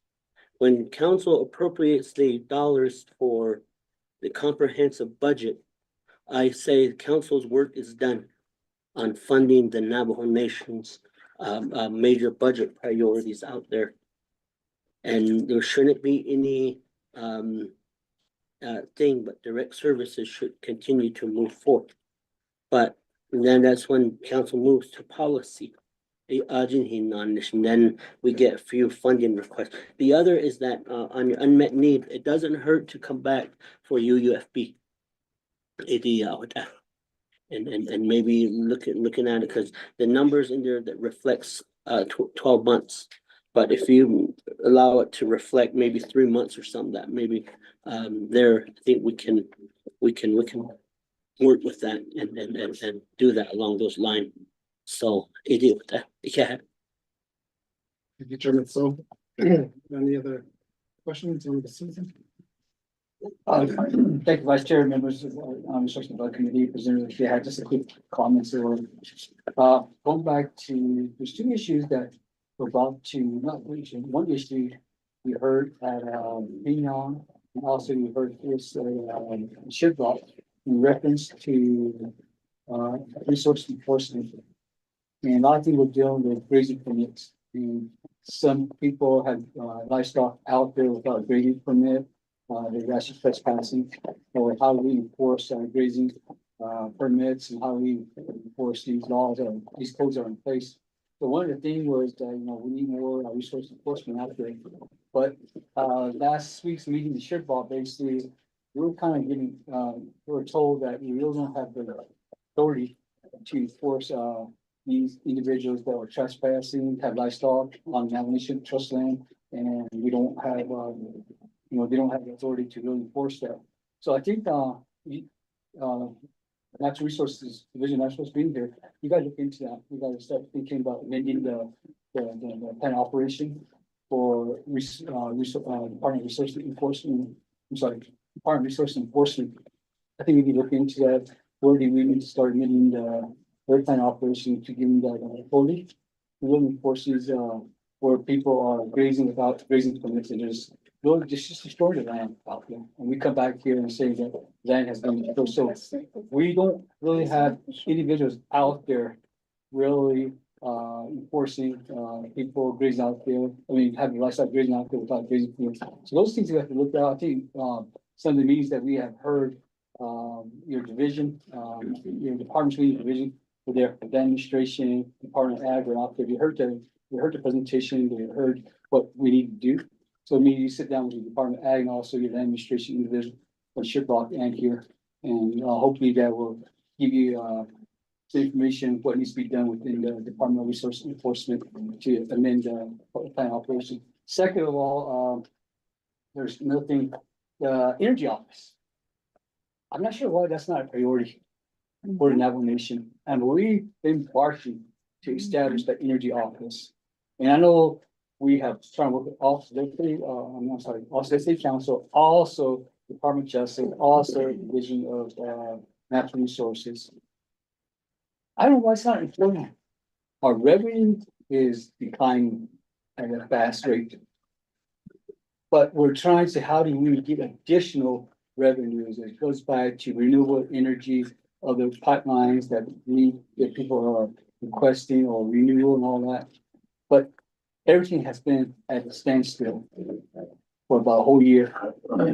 But you are given close to, I believe, stated by OMB, 250,000. And as of last year of June, June 2024, 34%. If we don't have no energy office, how are we spending the money? How are we spending the money? Because we don't have an energy office. So we spend it 34%. So I wish Mr. Alone was here, but I'm sorry you're here since you're the deputy. I think we really make that priority to start looking into getting an energy office. And just like my brother stated, we can request for you. I know we did say, again, it's up to the committee here we're in 6 months and permit needs, all that stuff, but there's other options we can go through to request to get this office established. Because energy companies, I don't care if it's fossil fuel, I don't care if it's renewable energy or pipeline, they're waiting. And every year we wait, we're losing money. And right now, renewable energy companies are waiting in line to start working with Navajo Nation, but the same thing that happened this morning. And those who are bringing it up, we have a telecommunication company coming in, but they didn't go through the right process. So we sent them back to the telecommunication regulatory office and the broadband office. And she brought that up, and we'll bring that up too. These companies are coming to us and they say, wait a second. They need to go through the right process and be vetted, but we don't have an energy office to get these energy companies out. They're just waiting in line, and every single year we can get these companies started. And like I said, we can probably see the revenue maybe 4 or 5 years from now. It's not gonna happen next year, but we have to prepare for it. And one of the things that you guys probably know Arizona Public Service, Upper Flint is closing down. I think it was 23rd, 2031, now that area. That shuts down. Intech shuts down too, never mind, because they don't need the coal. Guess how much money is that? Probably about $40 million around that area. Just imagine Navajo Nation loses that income. And we're not prepared for it. So it's very vital that we get this energy office in place so we can start looking at all these type of energies that can come on in the Navajo Nation. And when we say energy office, people tend to look at fossil fuel. We're looking at every energy, renewable energy, anything that we can, make sure we have our revenues, those that just don't go away. And that's what we see here, how we help our Navajo people. So, Mr. Charlie, you probably convey that information, but this should be a big priority to get this office started. And again, we probably might have to make it on the Navajo Nation Council that everybody has been involved. Also, the state council, DOJ, all the entities in the Navajo Nation needs to be involved to get this office started. And I'm going to put this on you, Mr. Charlie, and Mr. Olin, and your staff here. Everybody has to be involved. And one of the things is that we're overwhelmed. You remember also the state council only has 4 attorneys, I believe. And I believe there's 10 vacant positions. That's how they're just trying to get everything done. And I'm not sure about DOJ, but we got to get together. We got to sit down, maybe even next month, to start talking about getting this kind of operation in place. And I know April Quinn was working on it, but she always says she needs additional help to get this thing, get the plan operations done. Amending the plan operation, also establishing an office. And I think that's a big priority because what it is, I know when it was this resource committee, the delegates always say that we bring in the biggest money from individual natural resources. But it's true. This is true. And if that's gone, I think only 3 people will be sitting in here trying to run the government. So anything's come. Let's make that priority. Within division natural resources, you guys are intelligent people here. I know when sitting back there, I know she was running on the executive order, the injured meeting. But let's get started. Let's get a strong office and get everything going. Anyways, Vice Chairman, Mr. Development, thank you, Mr. Charlie, and thank you to your staff and your department managers for the hard work and bringing good money in for the Navajo Nation.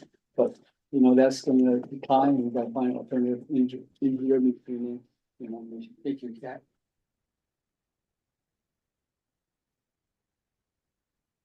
So it's from the RAC committee. Now I get to go back over to Division of Natural Resources for your response.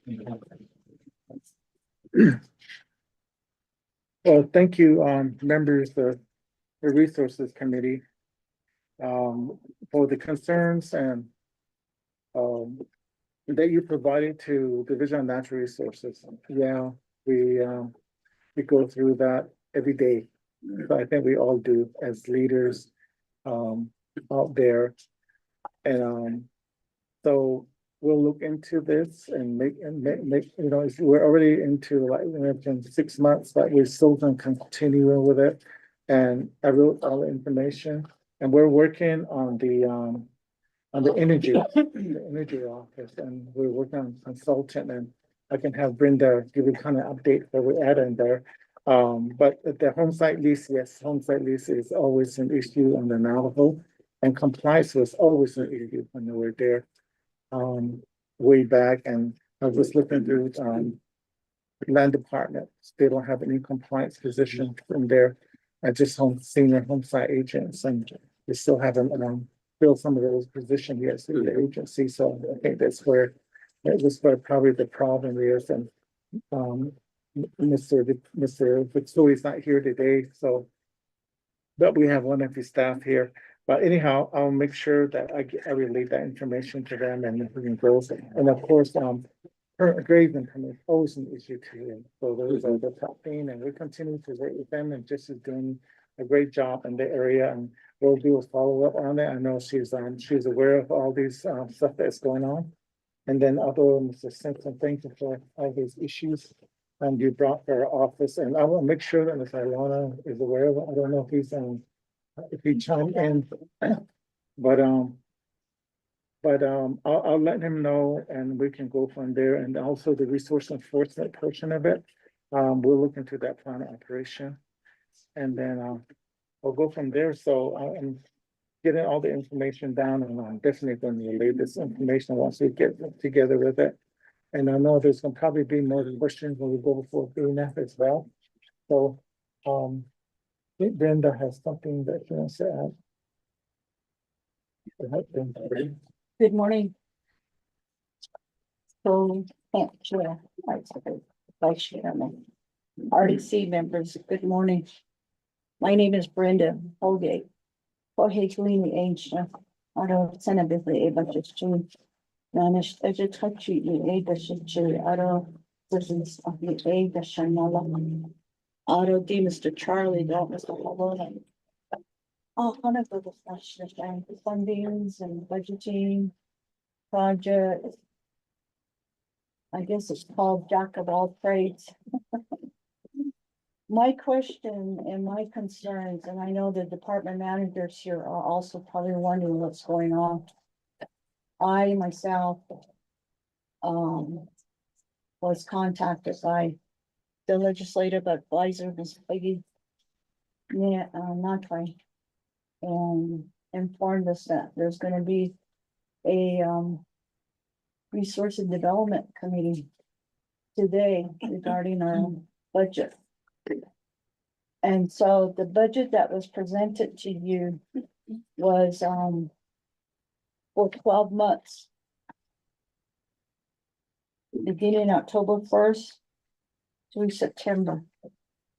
However, this budget for fiscal year 25 was not adopted, so we're on a continuing resolution for FY 24 on a 6 months budget.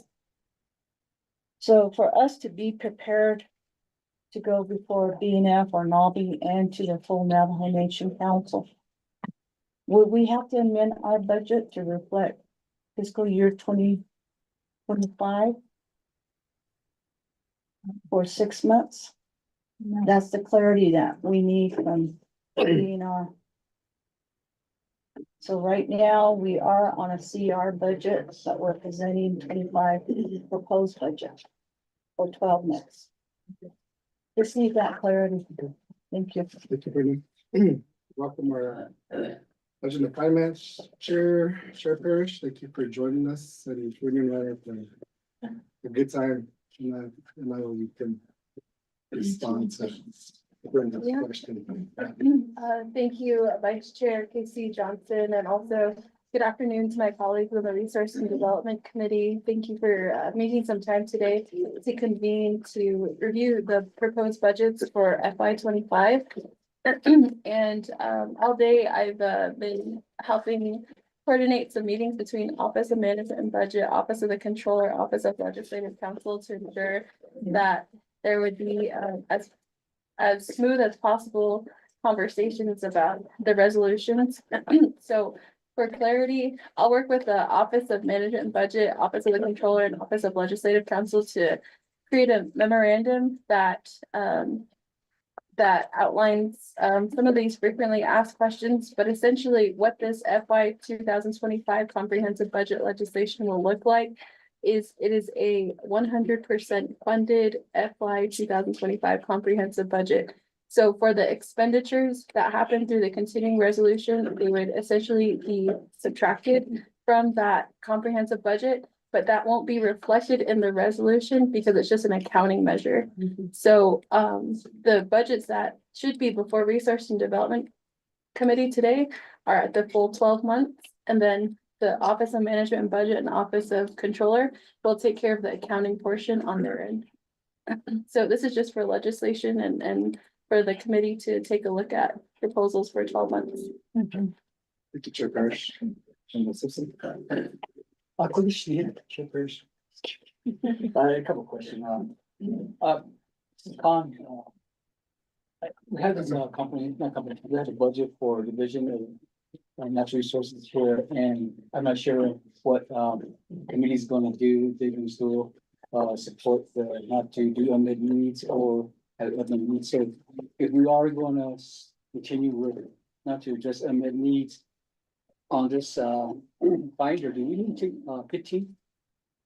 Tab 15 out, because it's in here. If we pass it, that means they have the unmet needs here. The second question, No, I mean, just want to say, if we pass this, no. the unmet needs is in here, the legislation. That's what I'm trying to figure out, do we need to take that out? Second, with this, what we talk about, offset energy, I know there might be a directive or certain ways that we need all the corporate entities, also city council, Department of Justice, division of natural resources and other entities, any directive to meet this priority to establish this office. Any of it. There you go. So I mean, I need a director so I can present that to the Navajo Nation Council. Would you, Vice Chair Mariana Khan here, I didn't hear the second question. I've addressed the first question. I just sent an email with regard to an amendment to the legislation itself, with regard to Exhibit E. And if you look at, the legislation 10165-24, in that legislation, it has an Exhibit E. And it is Exhibit E that I've sent the amendment for, and that is to remove Exhibit E and any reference to Exhibit E from the legislation, because this legislation makes a recommendation to accept, among the other exhibits A, B, C, but also E. And so that particular amendment removes reference to Exhibit E. So this committee is not recommending, if that is your choice, not to recommend an unmet need exhibit. That is the amendment. That addresses your first question. And I'm sorry, I did not hear your second question, Delegate Simpson. Would you please repeat that second question? Okay, we'll do this next budget, so don't worry about the second one. Don't worry about it.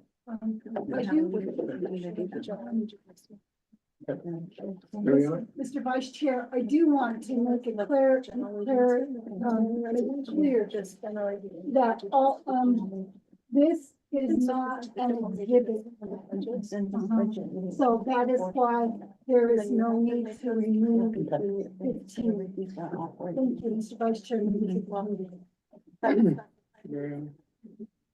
Any other questions from the committee? No. Did that, answer your, Yeah, normal, well, usually unmet need is just telling the oversight committee, budget and finance, NAVI and council that this is our unmet need. Although we already have a budget in place, we're just sharing that we still have unmet needs. We understand. So that part is always just telling you that, we're just sharing that, but it's always not part of the comprehensive budget. Well, I guess what I'm just thinking, Mr. Chair, I'm trying to see. Brenda, I guess we're talking about, well, yeah, you can present it as unmet needs, Yeah. but if it's recommended by the oversight, which is stronger. That's why I'm saying that we can't keep dreaming not to just unmet needs on this one. So this being taking this question. this time on? There's no other questions, comments regarding this, legislation? If none, we're going to move on to, vote. Determine this. Did you get one of this? I just got it. Okay. Ms. Collin, thank you for the email and copy here from Ramona. Was just given to us here. An amendment to the legislation that is before us. Should we go ahead and make that a amendment here today? If so, I'd like to make that motion. And that way we can move forward on this budget and finance.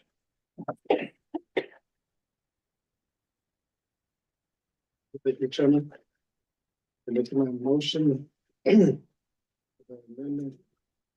that we received. Is there a second? For a second, can we have, our second is, actually, can we have Peggy, can you get record? Peggy? Okay, this is amendment one to legislation number 0165 24. Number one, remove exhibit E. And that would be to the legislation. Recommended unmet needs budget from the legislation. Two, remove any reference to exhibit E in the legislation. On page 3, line 6 through lines 9, remove all of paragraph E in its entirety. 4, page 3, line 14, remove it reference to exhibit E as follows. Exhibits A through E, D is underscored. 5, page 3, line 24, remove reference to exhibit E as follows. Exhibits A through E, and then D is underscored. 6, renumber or re-letter succeeding paragraphs or sections accordingly if necessary, and this amendment shall supersede inconsistent language contained in any other committee amendment, which shall be conformed to the intent of the language or language of this amendment.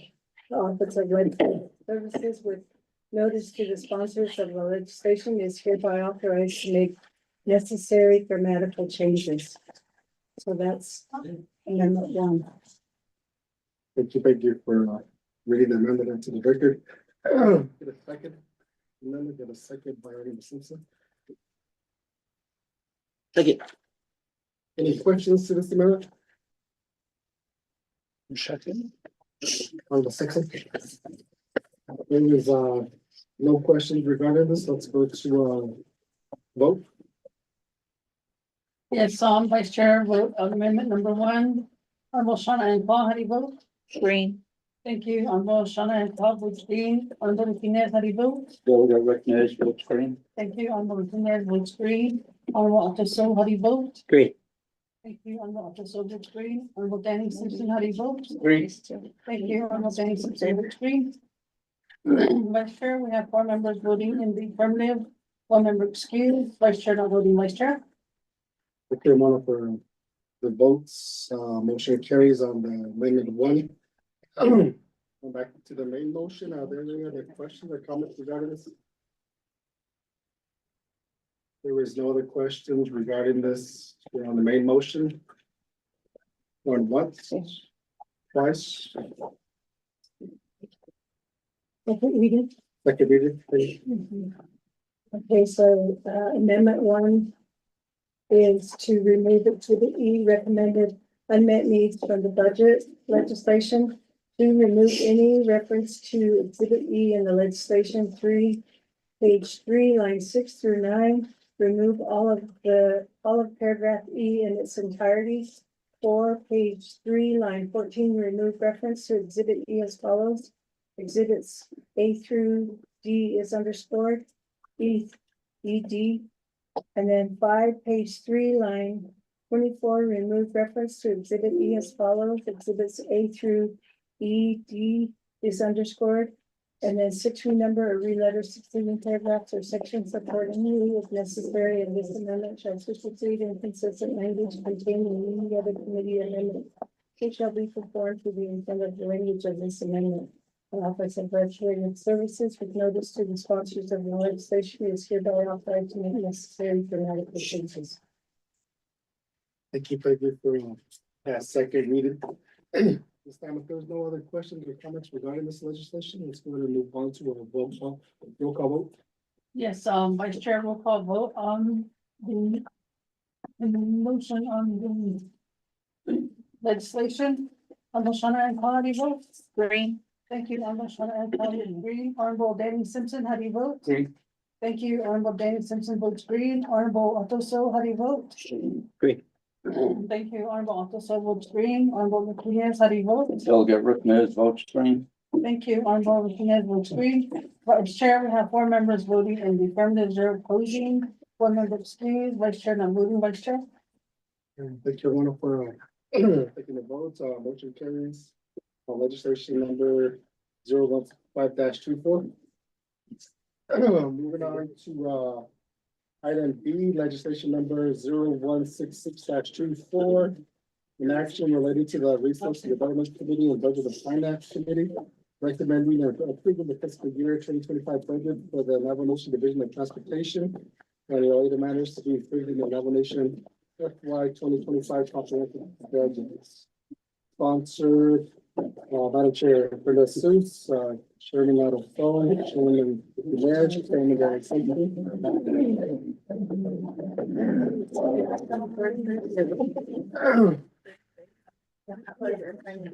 Yeah, look at it. There's three things. Look at it. Look at it. There you go. Now, What's going on? Arlen, what did you say? Okay. then I can hear it. I might be here then. I might. Hey, let's have a meeting Thursday.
Well, item B, legislation number 0166-24. Nomination, Division of Transportation. Okay, this legislation 0166-24. If you go to the exhibits, I'll read the exhibit A totals. 11,890,724. That's the total. Actually, it's different. Under the column under the whole general fund, it's $2,858,804. So the total is with all the other funds. And then exhibit B is $3,052,124. That's the general fund comparative summary. Exhibit C is the recommended changes to the general fund budget, and there are none. Exhibit D, conditions of the appropriation to the legislative concerns. There are none. Exhibit E is there for $7.3 million. That would be deleted to the legislative council's memo. Internet public review, there are no comments. Okay, thank you, Becky. What's our forward to the only? Okay. Good afternoon again, once again, to the RDC committee and Vice Chair Johnson. My name is Alva R. Tom, for the record, Office of Management Budget, Budget Officer, and I'm here with NC DeLargo with the policy section with OMB. And we do have our report, as mentioned earlier, that this is a report that was compiled back on July 22nd to the 26th. Okay. I'm sorry. Can we get a motion before? Apologies. Get a motion, Chairman Ness.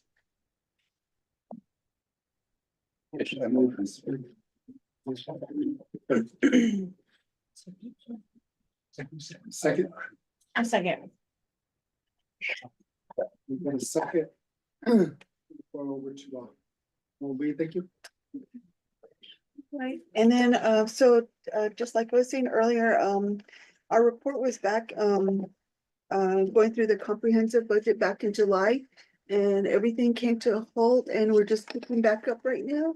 And so a lot of the data that you see is, as of third quarter. And so I know we don't have the fourth quarter numbers, but I know our Office of Controller did do a report, I think, that was submitted, at the end of the closing. But for going back to the budget for the Department of Transportation, so we're gonna be looking at the FY 2025 budget summary that they proposed. And if you go on to their budget summary, we're gonna take a look at what they're proposing for Division of Transportation Admin. They are requesting for $1,185,335. And then with the Department of Highway Safety, they are requesting $378,270. And then with the Department of Airport Management, they are requesting for $189,990. And Department of Roads, they're looking at $1,268,529. And then with the Navajo Transit Program, they are looking to request for $30,000, which totals $3,022,124. And then going down to the next one for other special budget like proprietary or special revenue. Department of Highway Safety is requesting for $40,000. And then under roads funds, FET capital projects, we're looking at $3,629,721. And then the Department of Transportation Planning, $879,860. And then Department of Roads, $3,155,166. And then Department of Project Management, we're looking at $890,000. And then Department of Airport Management, we're looking at $243,853. And then with the Navajo Transit System, where they have some external funds cash match, $891,699, which gives us a grand total request for $12,752,423 for FY 2025. And the next portion on the report covers the FY 2024 third quarter as of June 30th, 2024. And for the Department of Transportation, their original budget that was submitted was about $13,597,594. They got a revision, which totaled $14,117,896.56. They expended at the time of June was $3,952,022.22. What they have encumbered is $1.1 million, and then they have a budget available at the time of June is $9,021,689.09, which gives us an expenditure of 36%. And I'm gonna go ahead and hand off to Ancita, Ms. Largo. She's gonna go over the performance part of the report. Good afternoon, Chair Johnson and members of RDC. Going on to tab C for the FY 24 third quarter performance assessment for DOT. There's 9 programs, business units. The average score for first quarter was 4.25 as a whole divisions. Second quarter was 0.29. Third quarter was 4.35. And our scoring is down below of the 5 is the exceeding, 4 meeting, 3 acceptable, 2 is minimum, 1 is failing, and 0 is no report. The majority of the program under DOT for second quarter, they didn't report any their second quarters. Going on to tab B is the third quarter plans of operations status report for DOT, and they're all updates. Going to tab E is the condition of appropriation and legislative report for DOT. And there are 3 of them, and these are all assigned to the divisions programs. And they have DOT, looks like they didn't report on it.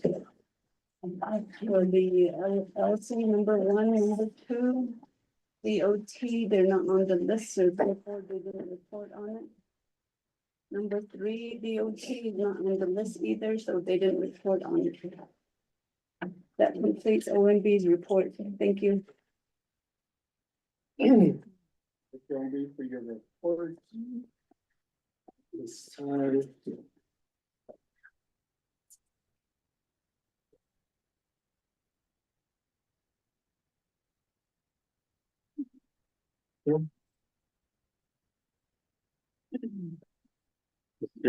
Chair, members of the committee,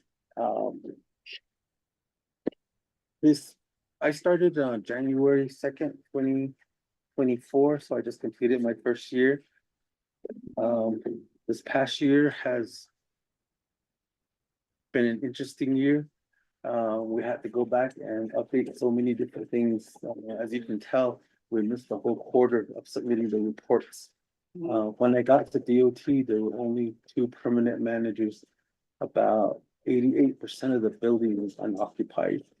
And so this past year, we actually are getting everything realigned. We just finished the decentralization plan for the road maintenance. We're going to be trying to work with council to fund 8 road maintenance yards so that services are closer. We are trying to set up a compliance section that's staff. We got a transit director for the first time in years. We got an airport manager. So everything this past year has basically been a reorganization. Right now, we're just asking for the committee's help to move forward with the budget as presented. One of the things that really hit a snag for us in this budget was when they did the continuing resolution, a lot of the positions were shared at 50-50. And so it made it difficult to determine. So it was like this federal money, FET money, they were commingling it.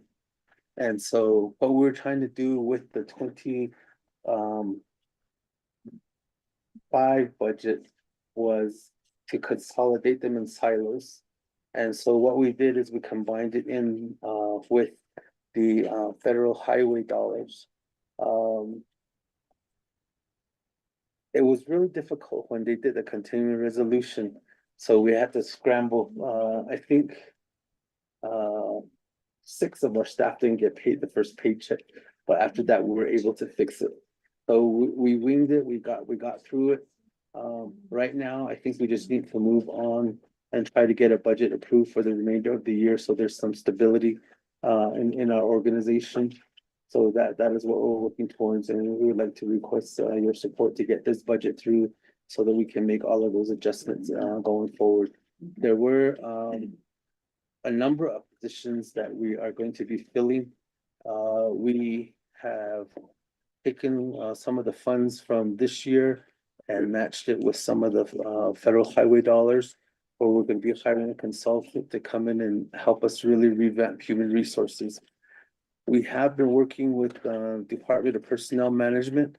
However, we need somebody that's a technical writer to reclassify the positions.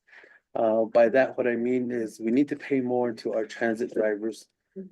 Transit drivers don't make enough. We could be running 20 routes, but we're only running 9 because we can't get anybody to apply for those positions that are there. We are looking at the operators that we have. We need to pay them more, and so we got to work somehow to go through that process. We're having trouble getting applicants for archaeologists, environmental people, right-of-way people, all of these that bring the costs down. The way DOT was run before was all of those were contracted out through 2 contracts. We were trying to redo the whole process of it, where we separate federal highway projects from non-federal highway projects.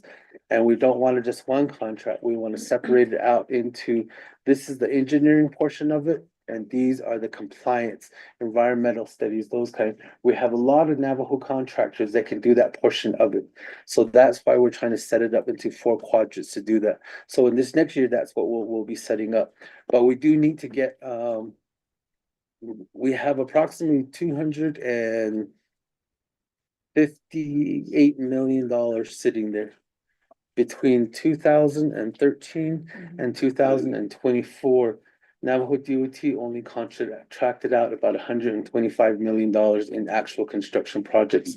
The rest of it has just been sitting in getting it through compliance. Our projection for 25 by December 2025 is about 144 million this year. And in 26, we're looking at $148 million. The reason that those numbers are very important is overall the transportation bill is going to be coming up for reauthorization. And if Navajo has sitting millions and millions of dollars sitting there from the federal side, it's going to look very bad for us. So that's why we're trying to set up all of those mechanisms in place so that when we go into reauthorization and push for more funding for Navajo, we don't have a whole bunch of dollars sitting there unexpended, because that will look bad on us. So those are the adjustments that we're making. We're working on reporting filters. We're reporting on accountability. All of our vehicles by the 3rd quarter of this year will have GPS units in them, cameras in them, tracking everything, the movement of vehicles. We'll have reporting structures in place. One of the things that we just went through with the Office of the President is they want to know who does what, how much did it cost, and how much actually got done. So we're setting up reporting structures for every section of it, of DOT. We are trying to put all of our projects online so that we can have reports by all 110 chapters. No matter which part of DOT is doing the work, the numbers we want to be able to roll up. So at the end of the year, we generate a report. We've also been in talks with BIA, with the counties, because we want them to report by communities what the money that's being there. So for this committee, we'll be presenting to you one of the things that we learned this year was really interesting. We've been distributing the fuel excise tax money improperly for as long as you guys have made the rules. The correct way to do it should have been this way. So the way that that happened, I'm not sure how that happened. So these numbers here underneath the 5, budget and finance is only supposed to allocate this portion of it. RDC is supposed to allocate this portion of it. You've been taking this side and putting it over here. So in essence, the authority that RDC had, you've been all these years assigning that to council. So we have to make the correction in this next year. So it took us since June, and about 3 weeks ago, we finally got the report from the tax commission. So the tax commission had to go back and roll up all of these numbers. Say you have $1 million sitting underneath the fuel excise tax available. 25% of that goes for the whole reservation. 100,000 of that goes to administration. 150,000 of that million goes to projects that are for the entire Navajo Nation. The rest of it, those are supposed to be allocated in this process that we're doing right here. The remainder of it, that 75% or the 750,000, is supposed to be split by where the tax is collected. And that's why we need a tax commission's report. Arizona, Utah, and New Mexico are not going to be happy with us, but that's how the rules were made. So on $1 million allocation, that 75% that's distributed by where the money was generated is 750,000 of that 1 million. 615,000 of that will go to Arizona. New Mexico will get 120,000 and Utah will get 15,000. So that's because of where the gas pumps that are there that generate the tax distribute that and then. So what we did is then we had to go back and remember the report that I did to you the last time that said how that distribution was. We finished now the categorization of those projects. So we're going to be presenting projects to you broken down by the 25%. The money that's available now, we're going to go on ahead and set aside 25% of that to go into the FY26 pot. So that's some information that we just got back from Rob Willie over at Office of the Controller. So everybody's been working with us. It just took a long time for tax to actually calculate where all of that's going in. So part of what we're trying to get our people to do is, even at DOT, they made a mistake. We made a mistake on DOT. No, I shouldn't say they. When they made an agreement to purchase the fuel in Tabanito, that's not on Navajo land. That's on state land or non-Navajo. So all these years they've been buying the diesel and all that. That wasn't contributing to Navajo Nation tax. So those are the things that we had to learn this past year to bring everything back into alignment. So once we do that, then all of this will fall back into place. So I did promise you guys revisions to the fund management plan and also the regulations. We're gonna try to finish those up before the end of the year, get them through the 164 to make all of those adjustments in there.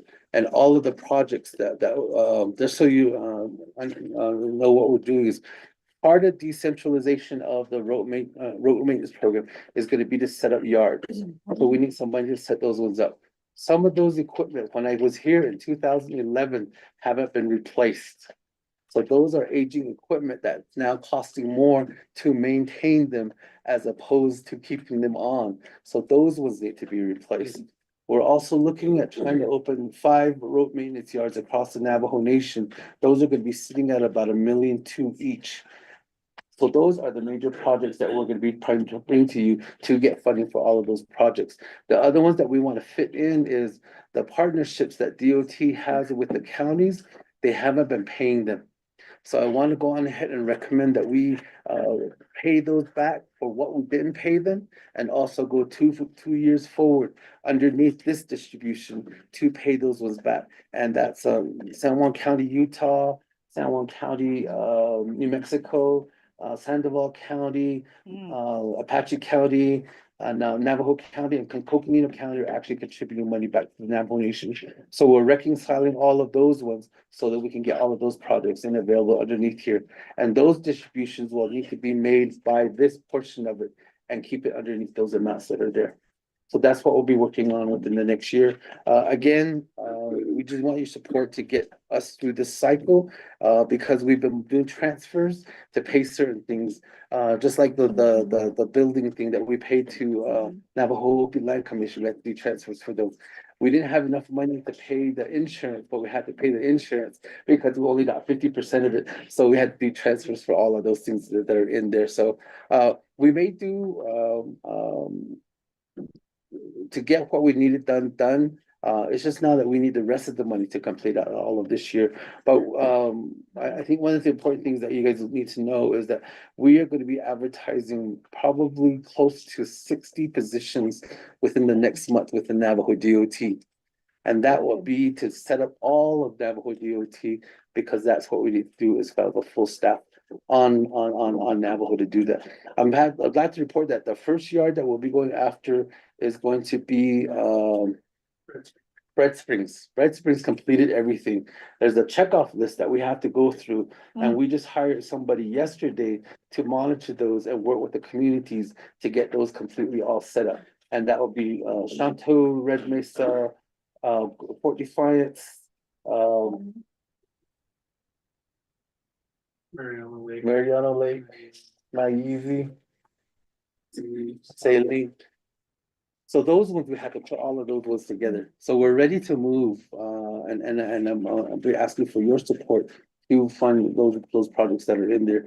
We also have federal funding that's going to be available for White Horse Lake out there, and the staffing for all of these sites is already funded within the current budgets that we have.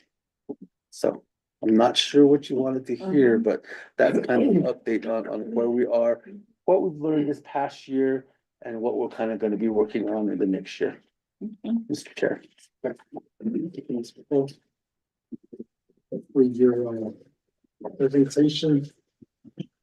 RDC committee members, are there any questions? Thank you, Vice Chair, honorable committee members. I'd like to request that NDOT report to RDC on this separately so we can focus on it as a committee. I appreciate that. Thank you. Thank you. Duly noted.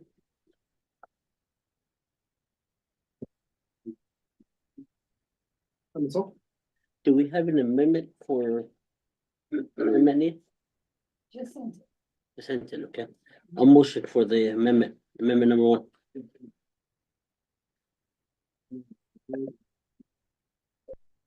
Yeah. want to read that into the record, the amendment 1?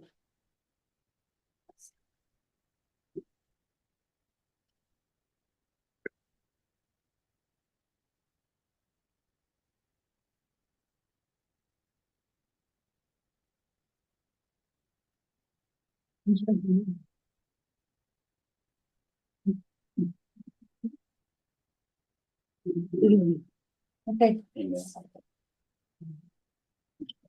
It's been emailed.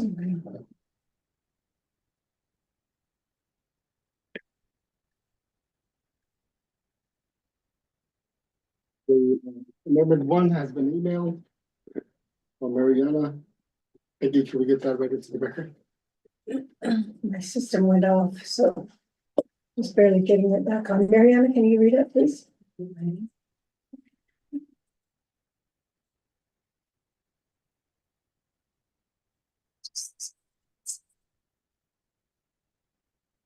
I can read it. Yes, amendment number 1 on legislation 0166-24, number 1, remove exhibit E, recommend amend needs budget from the legislation. Number 2, remove any reference to exhibit E in the legislation. Number 3, page 3, line 6 through 9, remove paragraph E in its entirety. Page 4, number 4, I'm sorry, page 3, line 14, remove reference to exhibit E as follows. Exhibits A and E underscored B is added. Number 5, page 3, line 24, reference to exhibit E as follows. Exhibits A and E and D as underlined. And 6, renumber or re-letter succeeding paragraphs or sections accordingly if necessary, and this amendment shall supersede inconsistent language contain any other committee amendment which shall be conformed to the intent or language of this amendment. The Office of Legislative Services, with notice to the sponsor of the legislation, is hereby authorized to make necessary practical changes. Vice Chair, and that is the amendment number one. Ramona, for reading that into the record at this time, can I get a second to this amendment? Second. Second by Chairman Lewis. Mr. Vice Chair. Brianna? I'm looking at the amendment and I just want to make sure that number 4 and number 5, that the strike through of letter, capital letter E is recognized. I don't see it here, but just to recognize the strike through with the capital letter E and number 4 and number 5. I don't know if you'll print out. Thank you, Mariana. It does, that underscore. Letter D on 4 and 5. We do have a motion from Chairman So and Chairman Nez, second that motion. Is there any questions regarding this amendment? If there is none, we can go ahead and move on to a roll call vote. Yes, Vice Chair, roll call vote on amendment number 1. Honorable Shauna Ann Claw, how do you vote? Green. Thank you. Honorable Shauna Ann Claw votes green. Honorable Danny Simpson, how do you vote? Green. Thank you. Honorable Danny Simpson votes green. Honorable Otto So, how do you Green. vote? Thank you. Honorable Otto So votes green. Honorable Rick Nez, how do you Delegate vote? Rick Nez votes green. Thank you. Honorable Rick Nez votes green. Vice Chair, we have 4 members voting in the affirmative, 0 opposing. 1 member excused. Vice Chair not voting. Vice Chair. You, Ramona, for, that, vote tally, motion carries on amendment. We'll be back up to the main motion. Are there any other questions regarding this legislation? RDC committee members? There is no question. We're going to move on to a roll call vote. Yes, Vice Chair, roll call vote on the motion. Honorable Shauna Ann Claw, how do you vote? Green. Thank you. Honorable Shauna Ann Claw votes green. Honorable Danny Simpson, how do you vote? Green. Thank you. Honorable Danny Simpson votes green. Honorable Otto So, how do you vote? Green. Thank you. Honorable Otto So votes green. Honorable Rick Nez, how do you vote? Delegate Rick Nez votes green. Thank you. Honorable Rick Nez votes green. Vice Chair, we have 4 members voting in the affirmative, 0 opposing. Vice Chair not voting and 1 member abstaining. Vice Chair. Okay, thank you, Ramona. The vote tally, motion carries on legislation number 016-24. Is that the amendment or main motion? Alright. I'll sleep on you guys. Thank you, Mr. Paterno and your team for being present.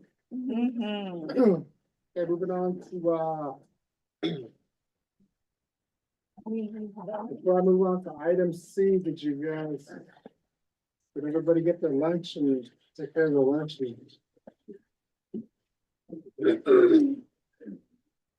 Okay, thank you. We'll go on to, item C, legislation number 0167-24, an action related to Resource and Development Committee, the Budget and Finance Committee recommending and approving the fiscal year 2025 budget for the Division of Community Development and Related Matters to be included in the Navajo Nation's FY 2025 comprehensive budget.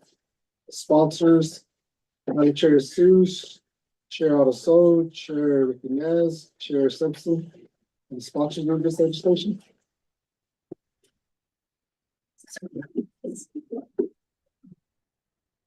At this time, we'll go ahead and have, and give you this legislation to the record. Okay, thank you. We have exhibit A, which totals, for general funds, it's $36,524,021 for a total amount of $39,050,205. Then we have exhibit B, which is the general fund, $36,524,021. Then exhibit C is the changes to the general fund budget and there are none. Exhibit D, additions of appropriations and legislative concerns, there are none. And then exhibit E is the unmet need, $4,818,500. Then exhibit F is the external fund anticipated is 19,200,000. Let's see. Okay, exhibit F is the external funds, $19,393,638. And the looks like the memo, the internet public review, have that. That's the reading of the legislation. Okay, Peggy, at this time, we'll turn the floor over to OMB by chair report. Peggy, I'm sorry, go ahead. Motion. Oh, let me get a motion. The motion by Chairman Liz, get a second. Second. Motion by Chairman Liz. Chairman So. At this time, we'll turn the floor for OMB's report.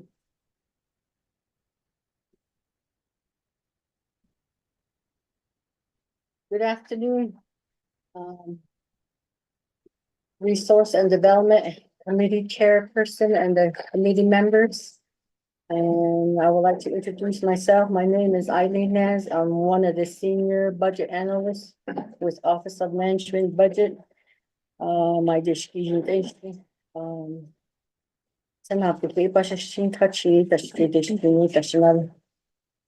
gonna go ahead and read the budget summary for the Division of Community Development.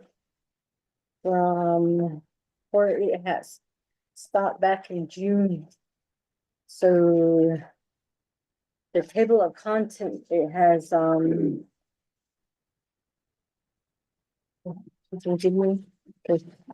table of content, A has we're gonna go over the budget summary of 25, and then B, it will go over FY 24 third quarter expenditure report, C, FY 24 third quarter performance assessment, D, FY 24 third quarter plans of operation status report, E, FY 2024 conditions of appropriations, legislative concerns, and the report.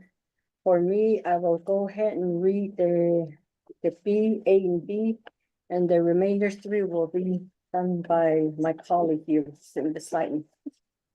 Okay, the A budget summary. It has 6 programs. The DCD administration, their total budget is 1,136,683. The second one is Solid Waste Management Department, total of 100,000. And the third one is Community Housing and Infrastructure Development. The total amount is 1,402,829. And then the fourth one is Administrative Service Center. The grand total is $2,134,234. And then the fifth one is Capital Project Management Department. The total is 1,845,359. And then the sixth one is Navajo Addressing Authority Department, a total of 262,821. And down below is the chapters. Navajo Nation chapters subtotal is $14,135,054. The next one is Navajo Nation chapter non-administrative costs, $13,875,225. The last one, chapter official stipend is $4,158,000. And the grand total to read is the total amount of $39,050 and $205. Then I'll turn it over to my colleague here.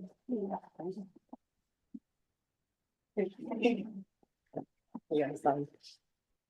Okay, and then the next one is the Navajo Nation Budget Status Report as of 6/30/24 for Division of Community Development.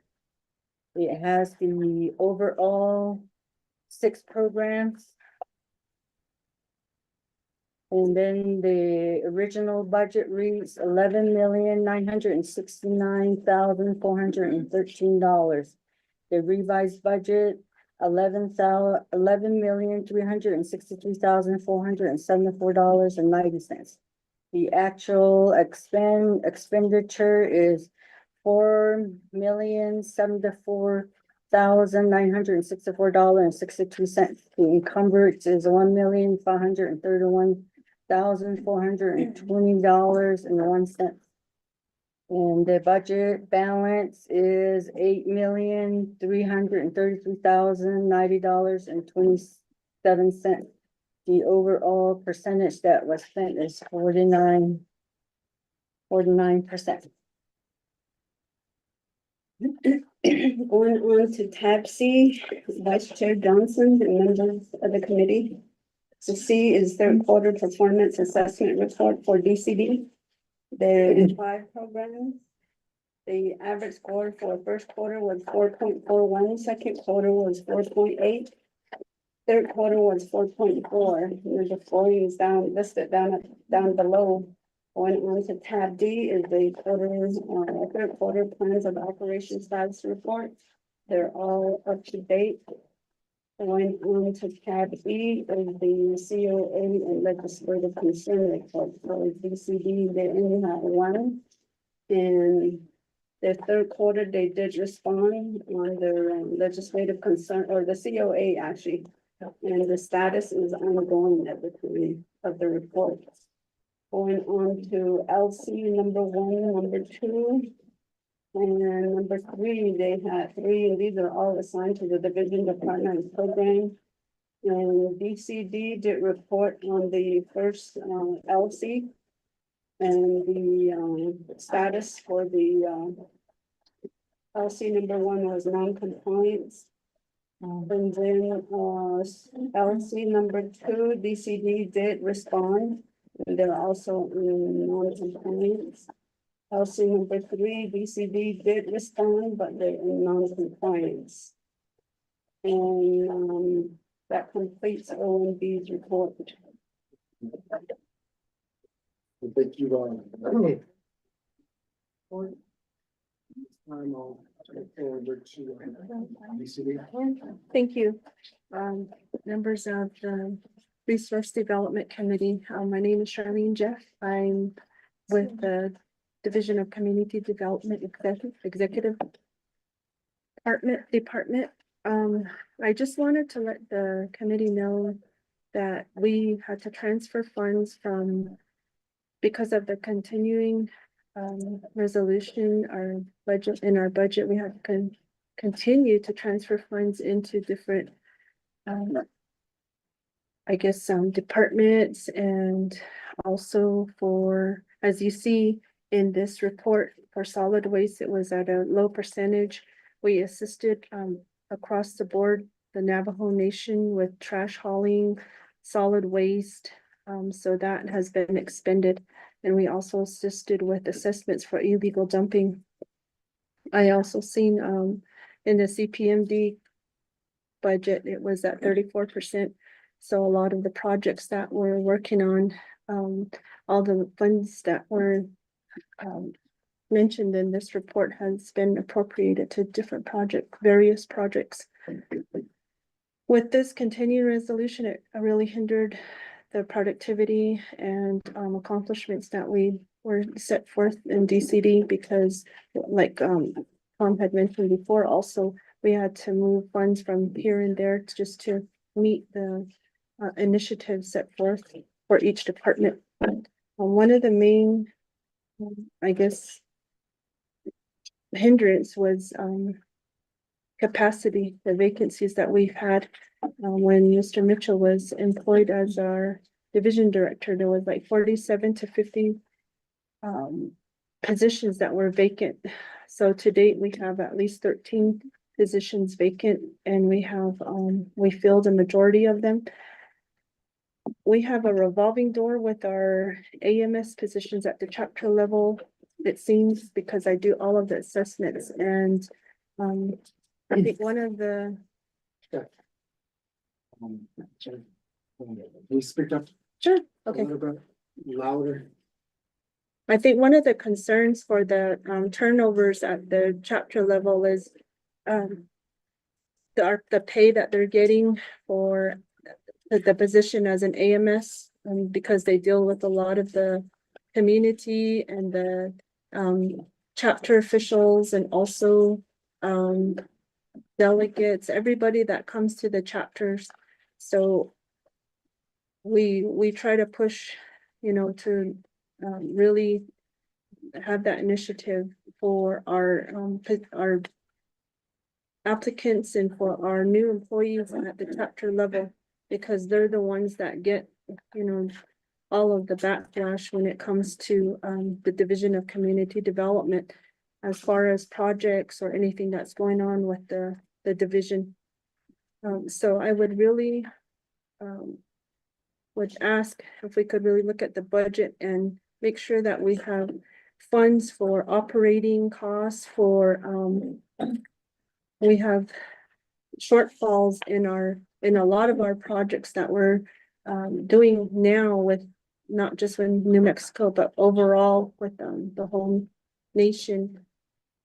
We did request through the Navajo Nation Capital Outlay Match, which is still in review with OMB to try to offset some of these costs for these projects. And also working with CHID in regards to housing, having that initiative follow through. We have all work orders completed, 1, 3, and 4 work orders for housing. So that's one of the accomplishments that CHID has made through this year. I know that HIP has set some homes out in areas across the Navajo Nation, and CHID will also use their ARPA funds that they've already submitted work orders for housing to be distributed out across the Navajo Nation. I'm not sure if we have any. And we have Mr. Wasita here with Capital Project Management Department. If he has anything to add. So good afternoon, Chair. Committee. My name is Dwayne Wasita. I'm the department manager for capital projects. I think one of the things that just want to add to the funding as I go through the request, it is through this past year, we were very the additional fundings we had kind of offset a lot of different initiatives that were or challenges that chapters had. So the chapter came up with a code compliant issue that was not prepared with an operation. It has some of that money to offset that, to address those areas there. In terms of completing those items versus waiting for budget transfers. There's several different chapters that we assisted through that process. So I think one of the areas there, we do have that data to support our money need.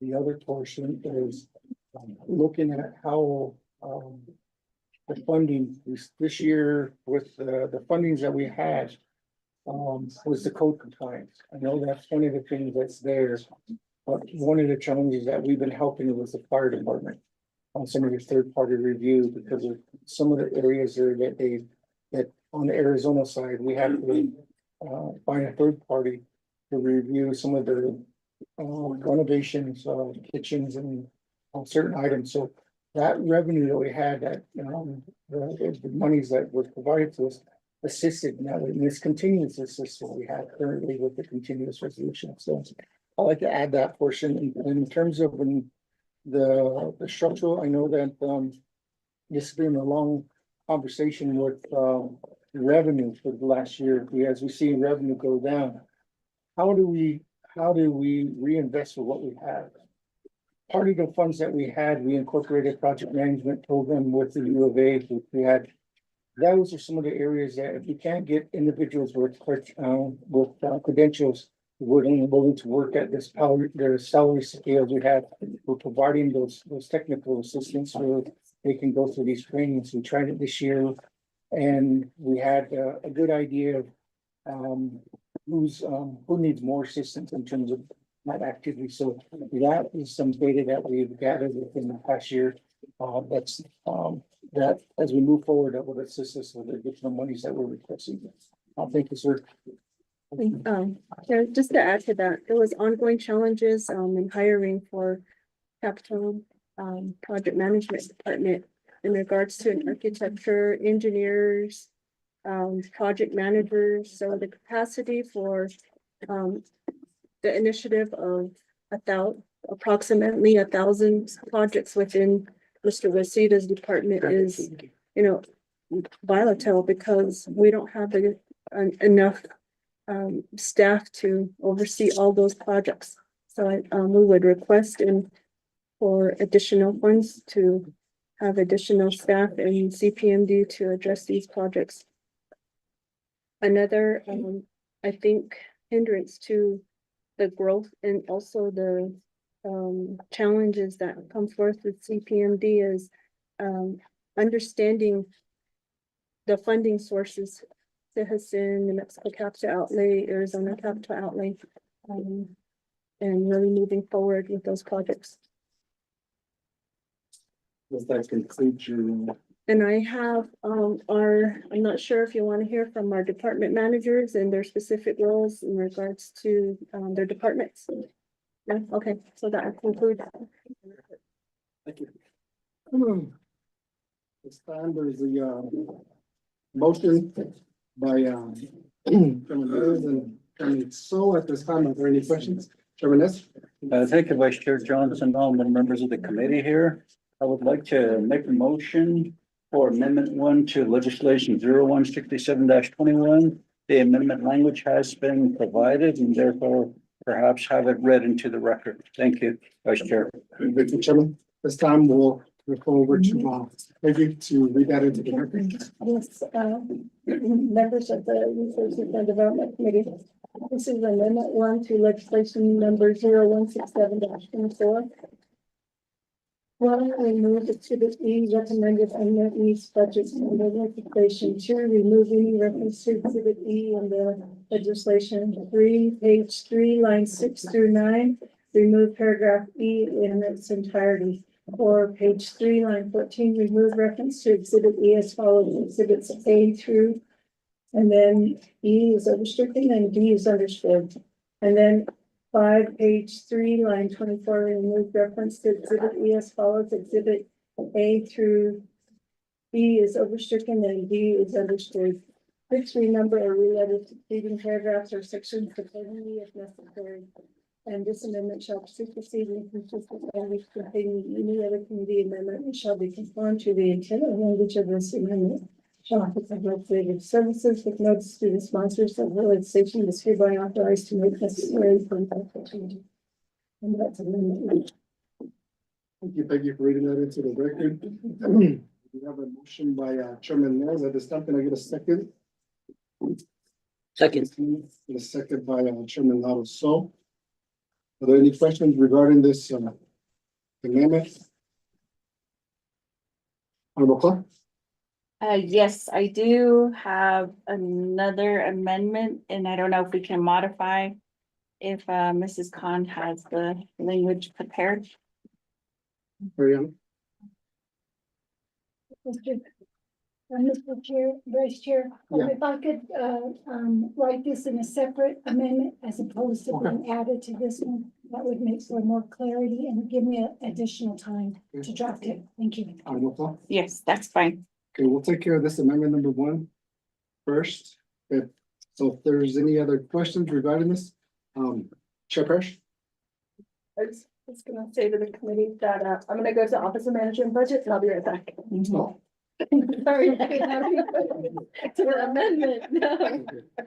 That's not. Okay,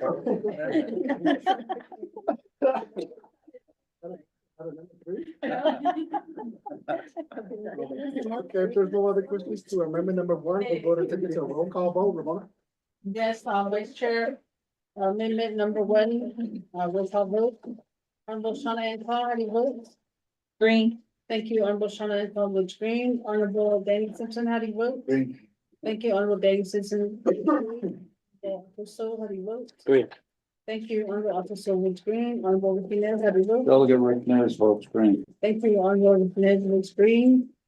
Vice Chair, we have 4 members voting in the affirmative, 0 opposing. Vice Chair not voting and 1 member excused. Vice Chair? Ramona, for reading that vote, telling into the record, motion carries for amendment number 1, going back up to the main motion. Colleagues, do we have any other questions regarding this legislation? Honorable Clerk? I'd like to offer amendment number 2, if the legal language is ready. Mariana?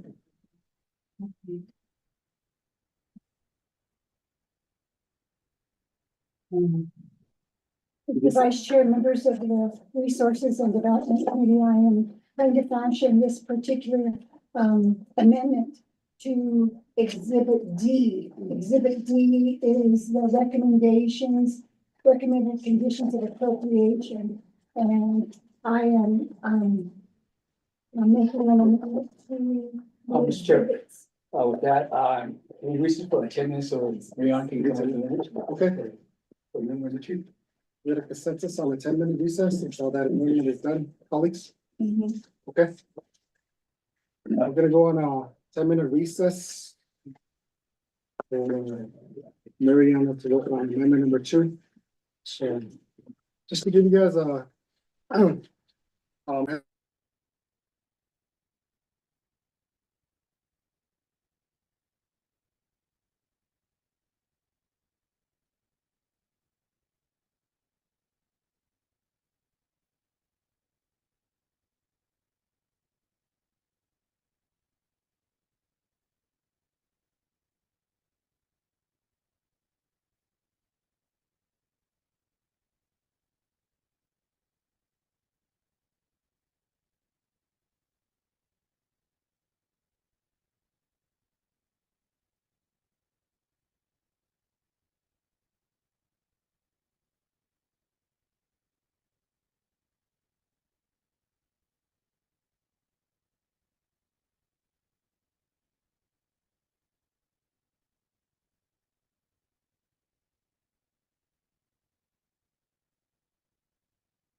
Third bullet, the DCB is to provide a written report to the Budget and Finance Committee regarding its use of the FMIS 6B electronic process. This report shall provide information as to the number of items the FMIS V6 was used, whether the FMIS 6B was used as soon as the need to purchase was determined, whether there are difficulties in the using FMIS 6B.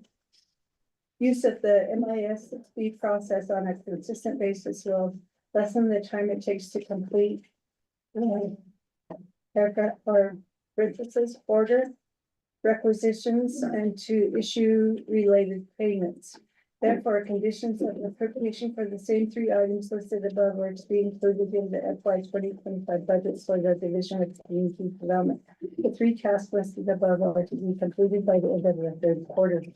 2, this amendment shall supersede inconsistent language containing any other committee amendment, which shall be conformed to the intent of the language of this amendment. Office of Legislative Services make notice to the responsible for the legislation is hereby authorized to make necessary grammatical changes. So that's the reading for amendment. 0167. Thank you, thank you for reading that amendment. Number 2 into the record. At this time, can I get a second to that amendment?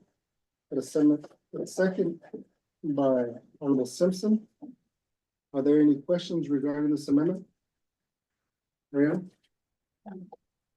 Mr. Vice Chair, members of the Resources and Development Committee, and staff who is here to assist the committee. I did not know the exact time, what quarter it would be reasonable to request that the task be completed, because as you know, we are going to be partway through the fiscal year before first and second. So I put the third quarter, and I'm wondering if that's what the committee wants. Thank you. Mariana? Committee? Is that any,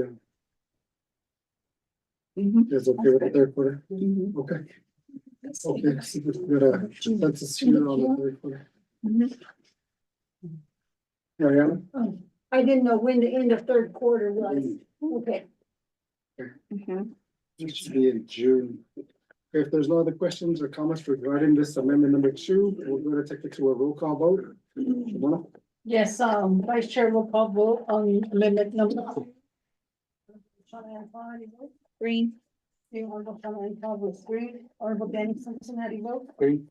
Thank you, Honorable Danny Simpson votes green. Honorable Alfonso, how do you vote? Green. Thank you, Honorable Alfonso votes green. Honorable Gutierrez, how do you vote? Those are recognized, votes green. Thank you, Honorable Gutierrez votes green. Vice Chair, we have 4 members voting in the affirmative, 0 opposing. Vice Chair not voting, 1 member excused. Vice Chair? All right, thank you, Mona. Motion carries on amendment number 2, going back up to the main motion. Do we have any other questions regarding this legislation? There's no questions. Did we get a second reading of the legislation, including both amendments? Okay. There are two amendments to legislation number 0167-24. Amendment 1 is to remove exhibit B, recommended unmet needs budget from the legislation. 2, remove any reference to exhibit E in the legislation. 3, page 3, line 6 through 9, remove paragraph E in its entirety. 4, page 3, line 14, remove reference to exhibit E as follows. Exhibits A through overstricken is E _ D. 5, page 3, line 24, remove reference to exhibit E as follows. Exhibits A and then E is overstricken, D is underscored. 16 number re-letters B paragraph or sections accordingly if necessary. And this amendment shall proceed in consistent language contained in the other committee amendment, which shall be conformed to the intent or language of this amendment. The Office of Legislative Services with notice to the spot space of legislation hereby authorized to make necessary the changes. Amendment 2. 1, amend exhibit B to include conditions of appropriation as listed below. Business unit number BCD Administration 108001, program title Division of Community Development, brief narrative of COA. The DCB has failed to comply with the three FY 2024 legislative concerns listed below. First bullet, the DCB has a low expenditure rate of nomination funds. The DCB's director shall provide a written report to the Budget and Finance Committee. The report shall include a plan for the division with departments and programs to address its low expenditure rate and shall identify all laws, regulations, policies, and the like that are hindering the higher expenditure rate. The second bullet, the DCD has a low expenditure rate DCD director should provide a written report to the Budget and Finance Committee. The report should include plan for the divisions, its departments and programs to move to more efficiently and quickly spend down the ARPA and fire funds, and should identify all laws, regulations, policies, and the like that are hindering such spending. The third bullet is the DCD is to provide a written report to the Budget and Finance Committee regarding its use of the FMIS 6B electronic process. This report shall provide information as to the number of items that FMIS 6B was used, whether FMIS 6B was used as soon as the need to purchase was determined, whether there are difficulties in using FMIS 6B. Use of the FMIS 6B process on a consistent basis will lessen the time it takes to complete order requisitions and to issue related payments. Therefore, conditions of application for the same three items listed above are to be included in the FY 2025 budget for the Division of Community Development. The three tasks listed above are to be completed by the end of the third quarter. 2, this amendment shall supersede inconsistent language contained in any other committee amendment, which shall be conformed to the intent of the core of language of this amendment. The Office of Legislative Service has notice to the sponsors of the legislation is hereby authorized to make necessary grammatical changes. And that's reading the second amendment. Well, thank you, Peggy, for reading that, second reading of, the main motion, legislation in both amendments. At this time, colleagues, do we have any questions regarding this legislation? There are no questions or comments. We'll go ahead and move on to a vote. More? Yes, Vice Chair, roll call vote on the main motion. Honorable Shauna N. Claw, how do you vote? Green. Thank you. Honorable Shauna N. Claw votes green. Honorable. Green. Thank you. Honorable Danny Simpson votes green. Honorable Otto So, how do you vote? Green. Thank you. Honorable Otto So votes green. Honorable Martinez, how do you vote? Delegate recognized votes green. Thank you. Honorable Martinez votes green. Vice Chair, we have 4 members voting and these currently are opposing, 1 member excused. Vice Chair not voting. Vice Chair. Thank you, motion carries. Thank you, Ramona, for the vote tally. Legislation 0167-24. So the motion carries. Thank you to the Division of Community Development, Virginia. You are excused. Thank you. And moving on to item D, legislation number 1-34, an action related to the Resource Development Committee and the Budget and Finance Committee, recommending approving the fiscal year 2025 budget for the Division of Economic Development and related matters. Be included in the Navajo Nation FY 2025 comprehensive budget. Sponsor, Madam Chair Brenda Sue, Chairman Ricky Nez, Chairman Simpson. Those are the sponsors of this legislation. For the record. At this time, we'll go ahead and have RDC advisor, Peggy, to read the legislation into the record. Thank you. Okay, thank you. Legislation number 0168-24. The exhibit A shows a total of $5,999,434 in the proposed general fund budget. The total is $7,446,568. Okay. All right, we'll see. Exhibit B, general fund comparative summary. The total is $5,999,433.84.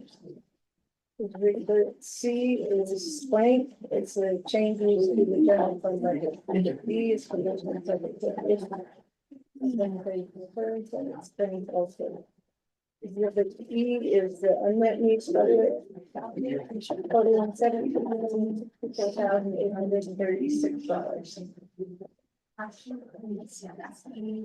Exhibit F is the external and fiscal $1,189,941. And the legislative council's memo is attached, the internet public review, there are no comments on this legislation. Okay. Okay, thank you. At this time, can I get a motion? Motion. Got a motion by Honorable Croft. Time, get a second. Get a second by Honorable Simpson. At this time, I'm gonna turn the floor over to OMB's report. Okay, good afternoon, everyone. My name is Alva R. Tom, the budget officer for the Office of Management and Budget. And we'll do a report for the RDC committee. And this is a report that was done back in July 2022 to 26. And we'll just continue the budget process, and we're gonna go over the economic development proposal for the FY 2025 budget. So the first part under A, we have the budget summary. And on there we have DED administration would like to request for $853,376. The second item is business regulatory department is requesting for $668,352. Under project development department, they're requesting $1,185,356. Under the Chinle RBDO, we're looking at $384,640. Under the Eastern RBDO, we're looking at $381,730.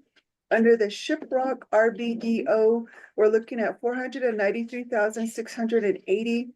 And for the Western RBDO, we're looking at $402,880.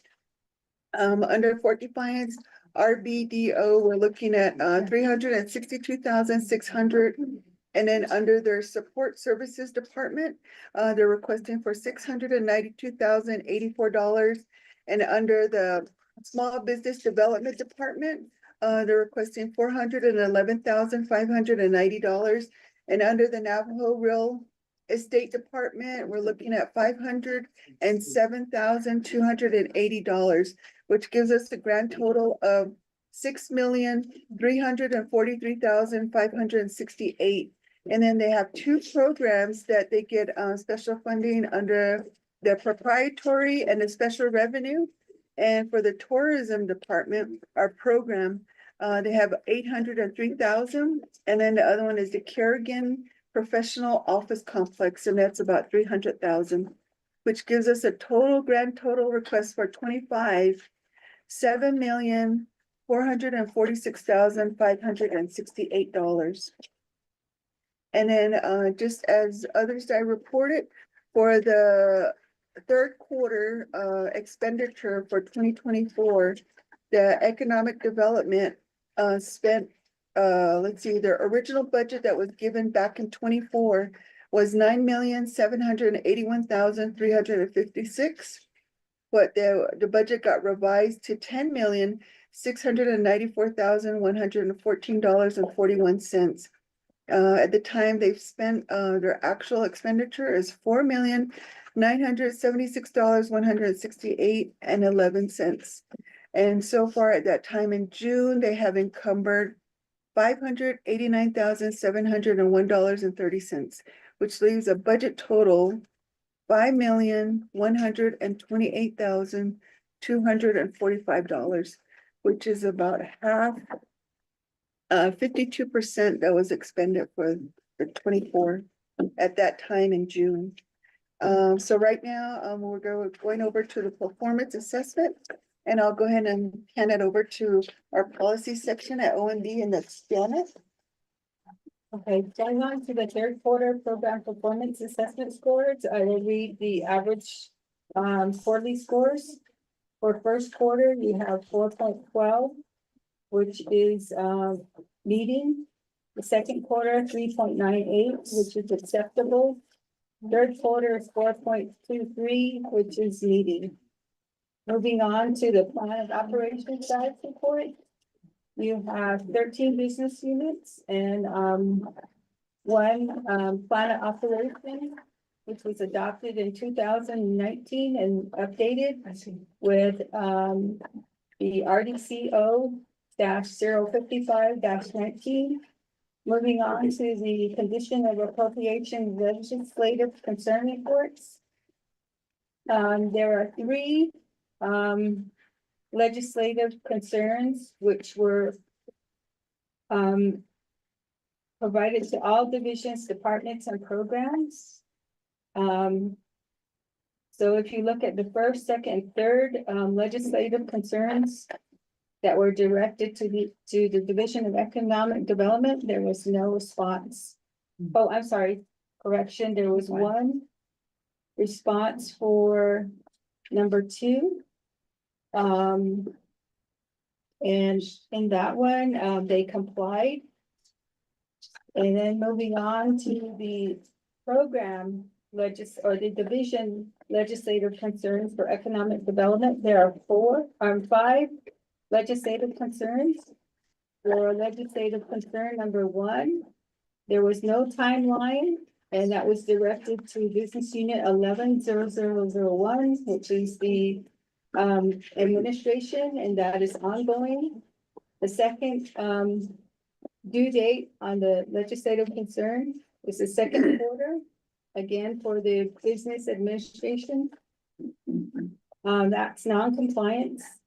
The third legislative concern was due first quarter, and that is addressed to the 5 agency RBDOs for non-compliance. The fourth legislative concern is to the project development and all 5 agency RBDOs, again, due the first quarter, and that's ongoing. And the 5th is the DED director, which was due first quarter. There was no response, and that is non-compliance. That concludes the OMB report. Thank you, OMB, for your report. At this time, I'll give the floor over to Davey, Director,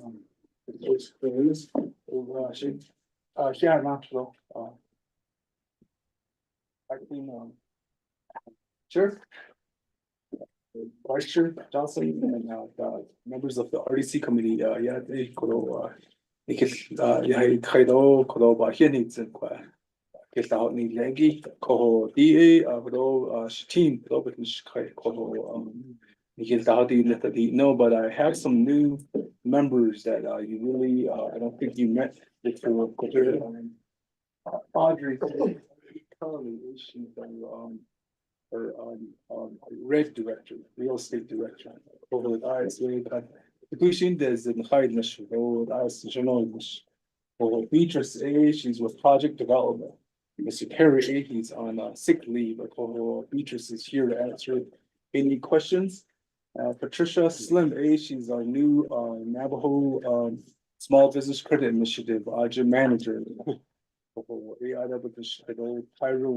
Patrick A, they're helping me with the budget.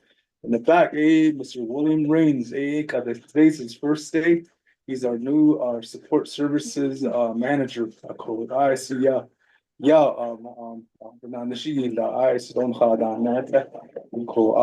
Next to him, Emerson, he's our CFO.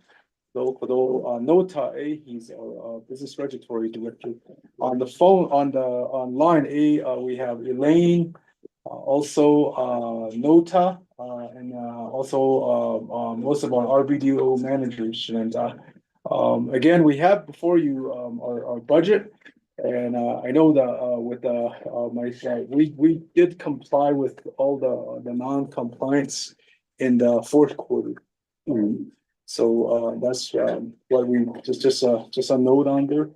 And then I don't know how much you want me to get into explaining like the funding levels, but we were waiting on there, a lot of the funding was for, like the community market in Shiprock. And we had to get through that funding, the whole OOC process and, DOJ process. We had money for, project development too, the same thing. It was getting through that process, so, our funding, our expenditure levels were a lot higher. By the end of fourth quarter. So, but I just wanted to give those highlights. We prepared a budget for you. As you can see, there's a reduction in, administration budget. But, you know, I wanted to really, work really closely with the programs.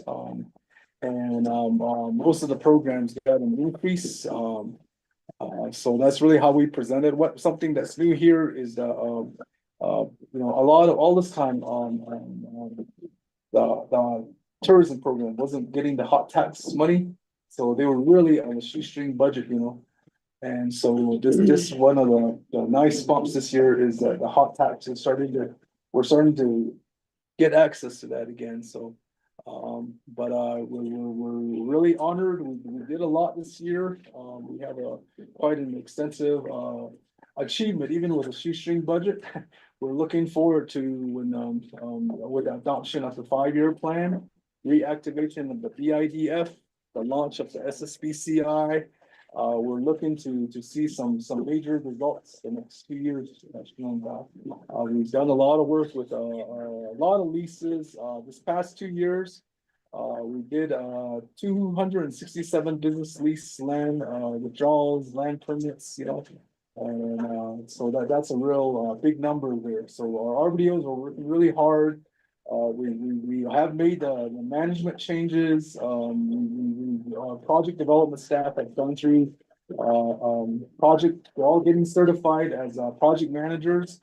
And then you know, really beefing up our support services program. Things like really helping employee management. We're catching up with things like outstanding performance reviews, things like that. We want to give the proper recognition, the proper raises. So there's just a lot that the division's doing. So it is an honor to be here with you today, and we look forward to any questions. I know this is a quick process, but we are all here, and we have a lot of my team online. Does that conclude your presentation? Okay, well, thank you, Mr. for your presentation. Thank you, OB, for your report. At this time, colleagues, we do have a motion and a second in place.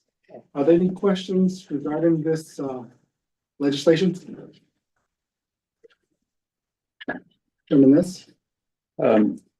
Vice Chair, committee members, there is an amendment language that was sent to us.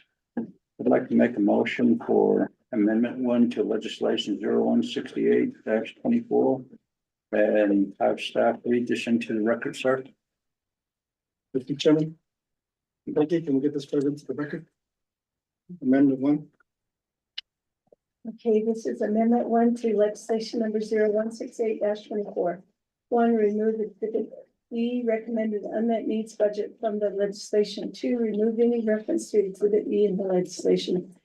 3, page 3, line 6 through 9, remove paragraph E in its entirety. 4, page 3, line 14, remove reference to exhibit E as follows. Exhibit A through overstricken is E, underscored is D.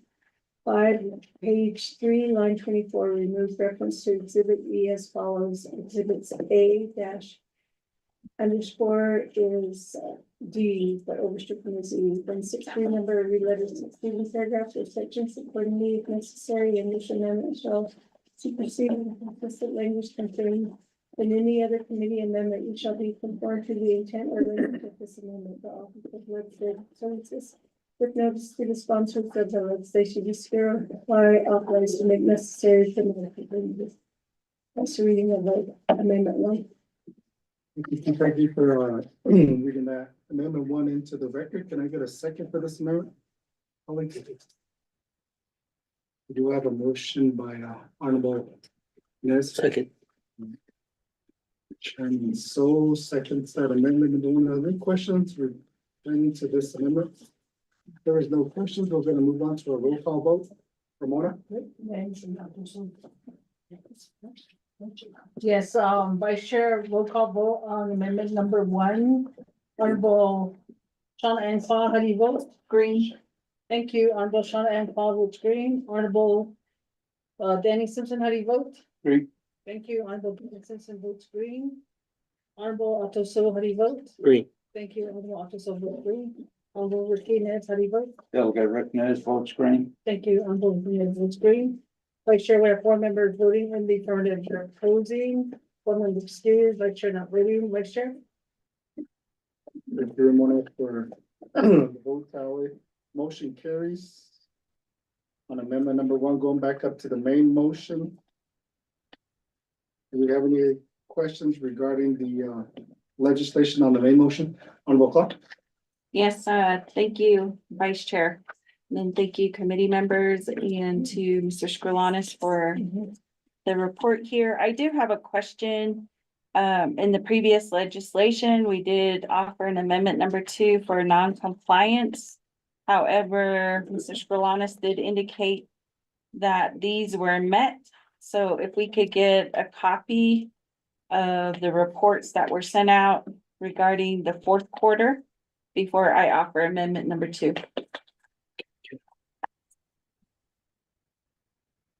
My name's Tyrone Chi with ASO for Sports Services, and those information were emailed to each RDC and then DNF back in August 15th and September 6th for both the legislative concern for all division departments and programs, and then that reflects to for the Division of Economic Development.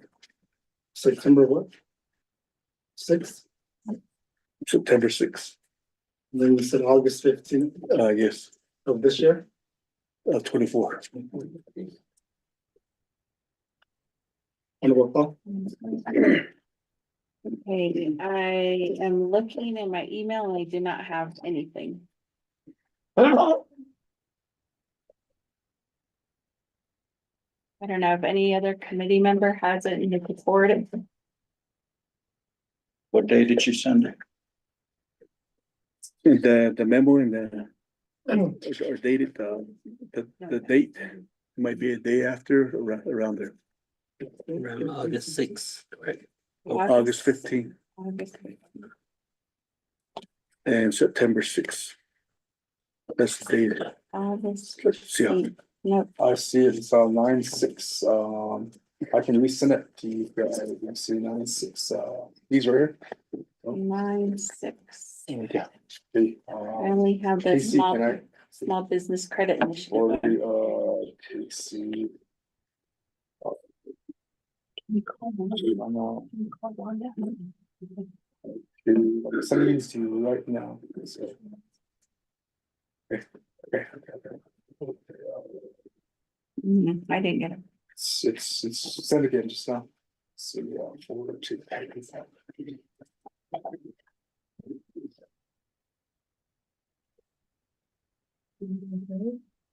And what else? What's everyone filling in? Okay, I got it. 9/6 and what else? And this one here? What's everything? This one here? Oh, I guess, continue resolution. This one legislation showing there's 2.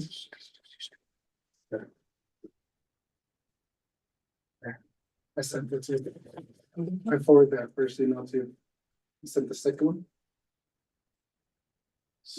Okay, you want me to send it to?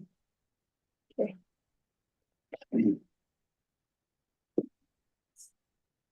When did you send in the second? Did you send this? They're going together. There's two ones. Honorable Paul? Okay, I am reviewing the information here. And so.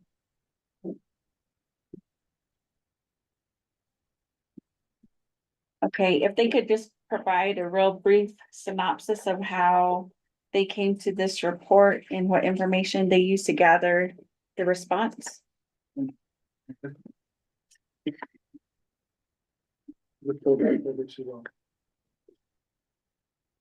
Okay,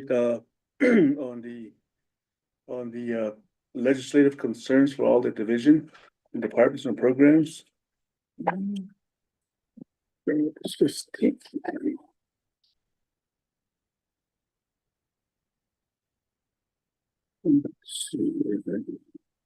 Okay, for number one, the legislative concern number one is the low expenditure rates.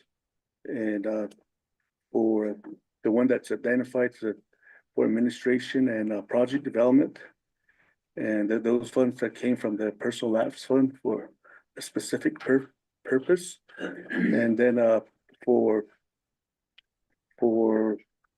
also the 11, that's the last two digits, and 15 those were like new hires and they didn't have access to the 60 at that time.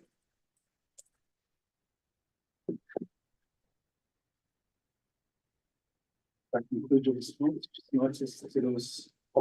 Second. And then on the legislative concerns for the division, the first one, the number one is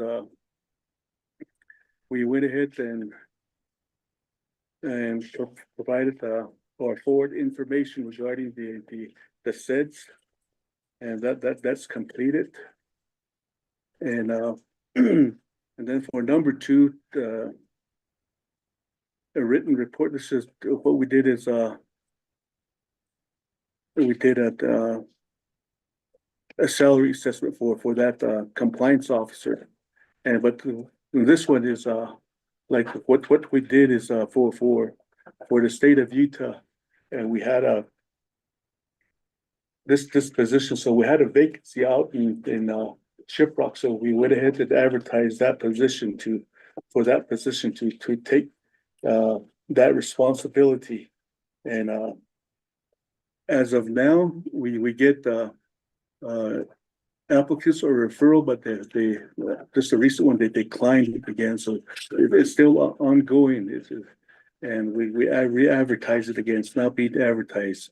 That position is a senior economic development specialist with Shiprock. So this position with that is that the duties and responsibility that's senior economic development specialist going to take this responsibility. And this one it's going to be reclassified to an attorney position within administration. And that's the recommendation. And then on the third one, inventory report for all our BDOs. What we did is we provided that information is on here too, and we got all that information from the 5-year plan, and it's all here, and we have that information. And then also hold on real quick. Hold on. Seems like they got offline.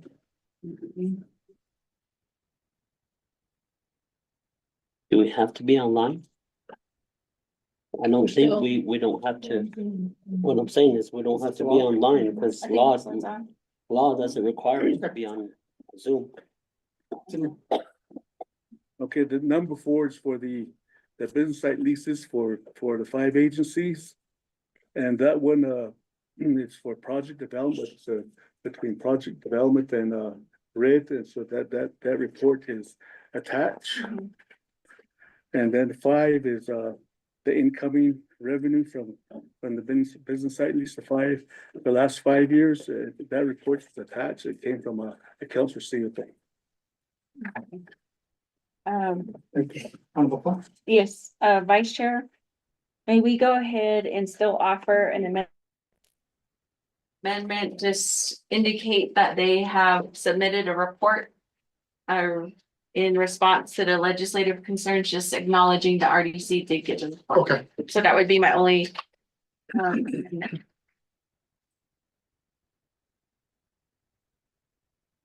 Mariana? Mr. Vice Chair and members of the committee, I did not. Was anticipating an amendment, and so I was concentrating on typing correctly. I didn't get the particular report that you are referencing out of the various legislative concerns. Okay, so the report that they submitted was sent to us today. So as the amendment, what I want to indicate is that the RDC has reviewed the legislative concerns and DED has met all the legislative concerns. And that we just want that to be noted. And I don't know if they have to include their attachments, exhibits. Mariano, I just sent them to you too. Okay. So that we're just acknowledging that all the legislative concerns have been met. That they have met their concerns. Since you said non-compliance, can we just have it say comply? Comply, yeah. Vice Chair, thank you. This is a really good amendment here, but what if we just, I asked Delegate Clough, what if we just write complied, since it says non-compliance? Yeah. What if we just write compliance, however way the language is gonna be drafted? Okay. All right. Mariana? We have OMB. Thank you, Mr. Vice Chair, members of RDC. I guess this question will be going to OMB. Who determines that, the legislative, I mean, legislative concerns were complied with? Who determines that? Our Office of Management and Policy section at OMB, and Janet is the one that oversees this department and has an update on the fourth quarter. So can we? Vice Chair, so can we, I know, I'm not sure if OB has received the information that was given to RDC here in reference to if the decision was complied with and all that, so I think if we're gonna get, if the three best concerns were complied with, I think they're the ones, the ones were non-compliant but compliant with at a later date. I think that's where OB needs to give us the information that they have been compliant with, so we can maybe attach it, letter or memo We could do. to this right here, to this legislation or something like this. The information how we go about this. Yeah.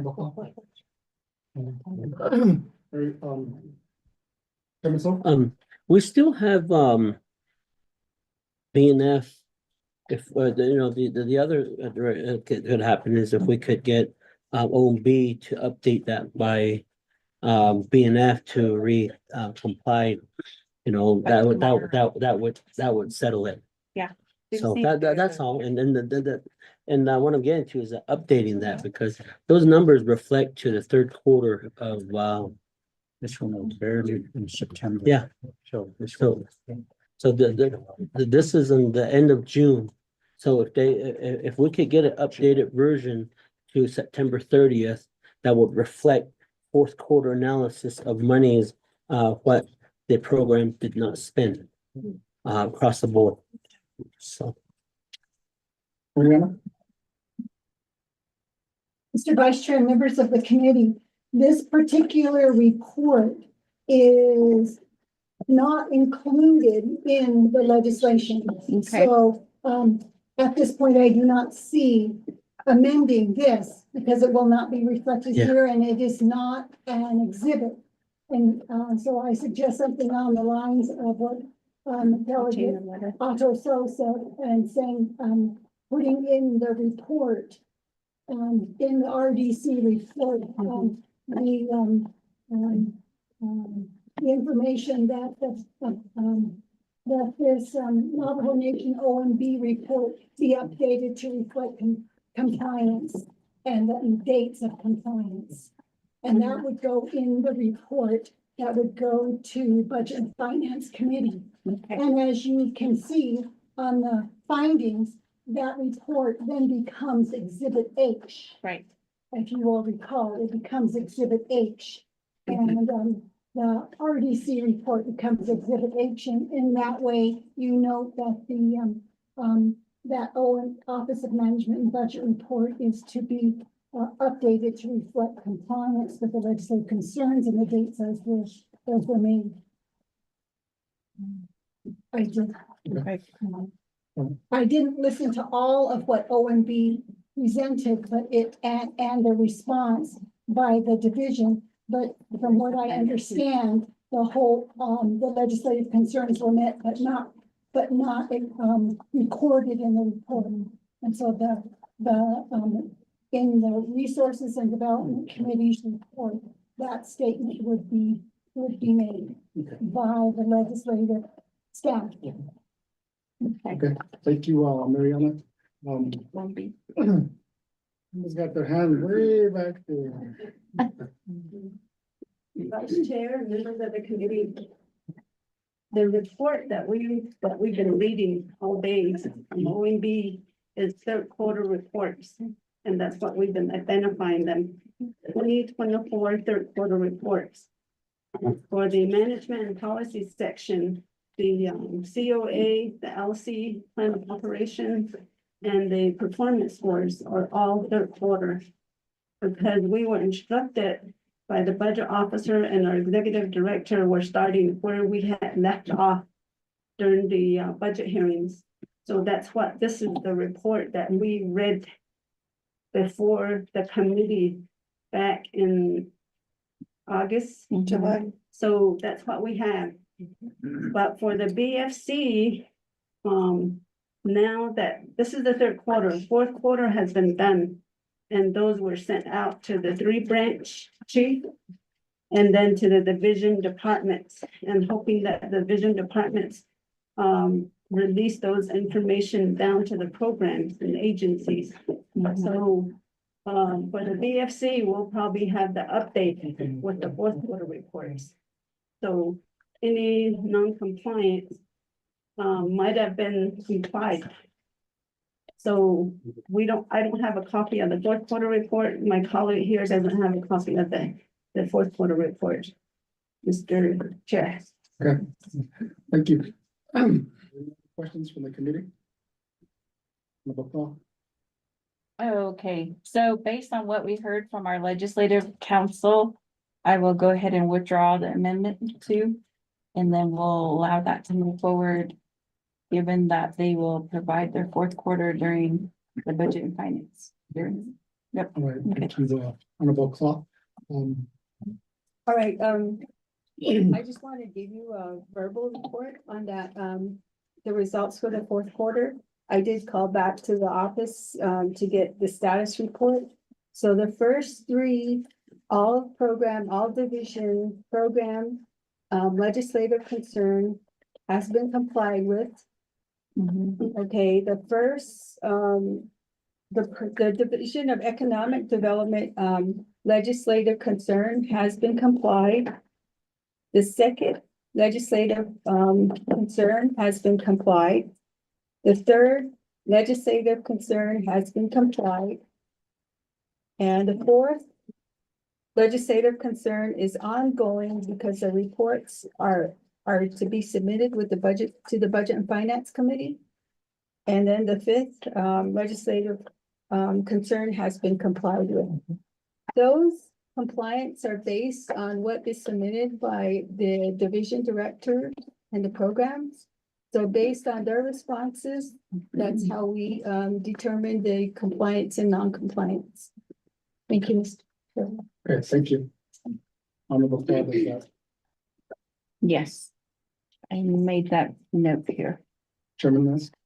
Thank you, Vice Chair Johnson, committee members. I understand there's a recommendation for OMB to update this report. Since we got one here, that from Navigate and Budget and Finance and the full council approves it, it's already there. Thank you. Okay, thank you, Chairman Ness. Yeah, at this time, Honorable Paul will head and approve her motion. So this takes us back up to the main motion. RDC committee, are there any questions or comments pertaining to this legislation? This it's not pertaining to the budget, but it's pertaining to what you guys alluded to, pertaining to the hiring process. I'm wondering, just a simple answer of yes or no. Would Department of Economic Development benefit from allowing to do their own, allowing the Division of Economic Development to have your own personnel? So that, because how DMM, Department of Personnel Management's, they apply, go through that process and finally gets to you and things like that. And I went through the DPM process for hiring employees and take too long. It's basically what it is. And the judicial branch is a branch that has their own DPM office, and I was entertaining in public safety that same question at one point. And I don't know how the Department of Economic Development would benefit from that if we move overall to allow you to do your own personnel. Then, because I don't know why, it takes them so long to get a hold of you and to make the selection, and you had to give it back to them. And then you call over there, they're on leave. I went through that. Almost 3 months to hire 2 people. I went through with DPM here, and one nothing, it was ready to drag them out of this building. And trying to figure out like when, and come to find out it's this very, very modest approval that was going on, and just checking numbers, and they could easily pick up the phone and call OMB to determine the account if there's monies in there, and they're, oh, well, we have a process we have to go through, and call the darn person at OMB at the time. I was frustrated with them. So that's what I'm getting to. If you guys would like that, I don't mind entertaining, because these positions pertaining to economic development is very crucial. And if you guys could make those selections there and bringing them on board, I'm willing to run that amendment to the personnel policy to the code, and get you guys to operate personnel yourselves. Yes, I'm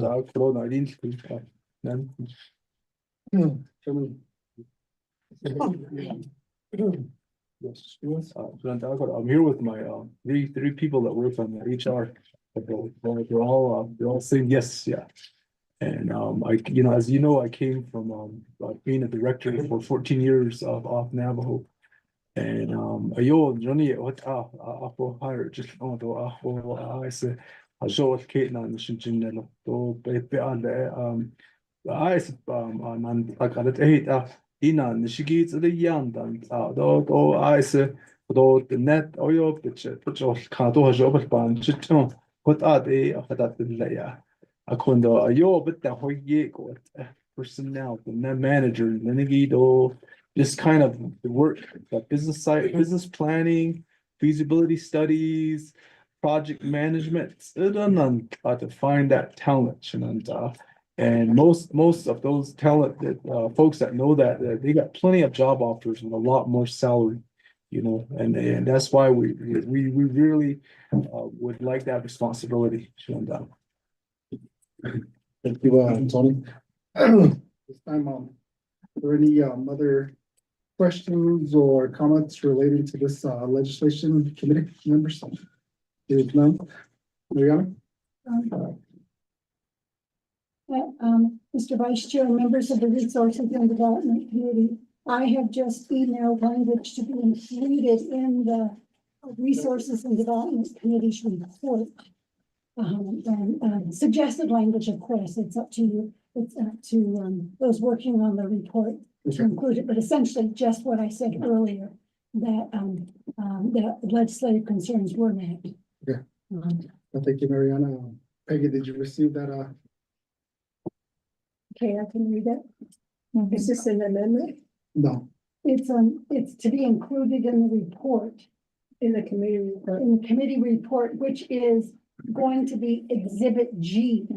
Your report will be in Exhibit G, and I sent the language to be included in the report, just like Oh, yeah. standing committees give reports, issue reports with the vote tally counts and such. This language will be included also in that report, and it becomes exhibit G.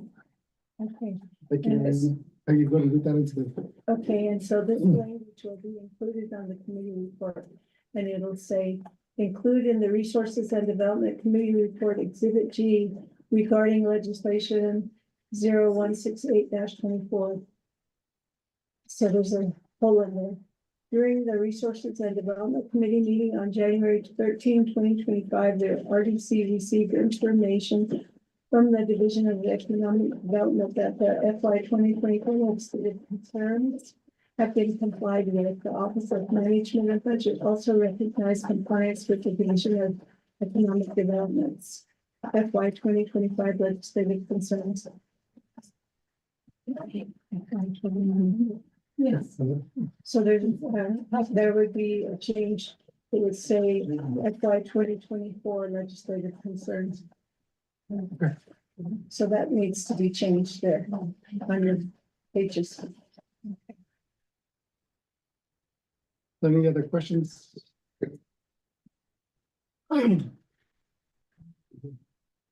Well, we do have a motion and a second motion by Honorable Claus, seconded by Honorable Simpson. This is to the main motion. At this time, colleagues, do we have any other questions? If there is none, we can go and move on to a roll call vote. Ramona? Yes, Ramona, hold on. Chairman Ness? So with this language here, would it require a motion and second? Ariana?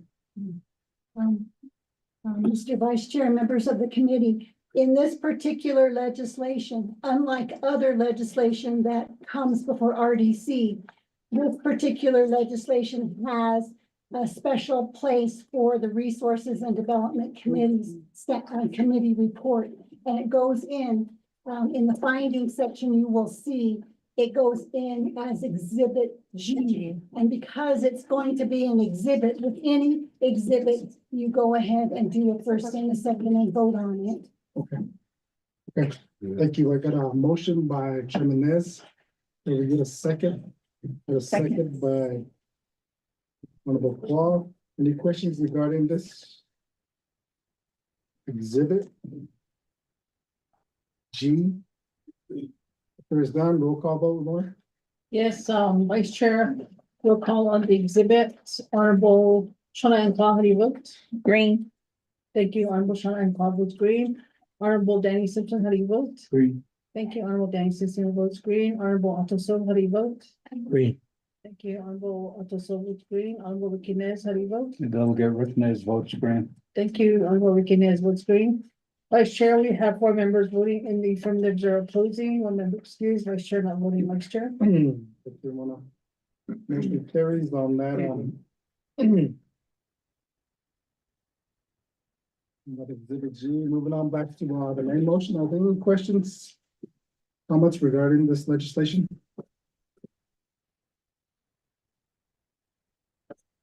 Okay, we're gonna move to roll call vote for the main motion.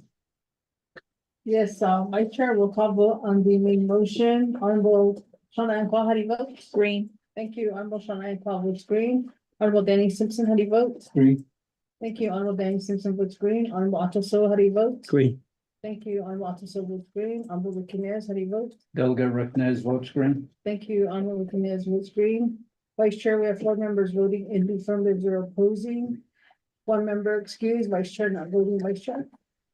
Okay, one motion carries on the main motion on legislation 0168-24. Thank you for your presentation, OB report, as well as DED. Thank you for your presentation and providing those documentations that is needed to make this legislation forward. Okay, thank you. Moving on to item E.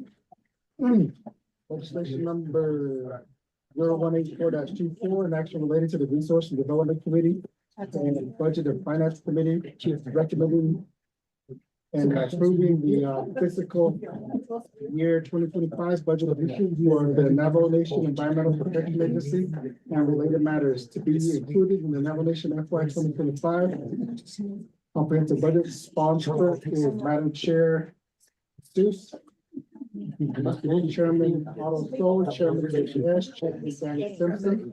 These are the sponsors for the record.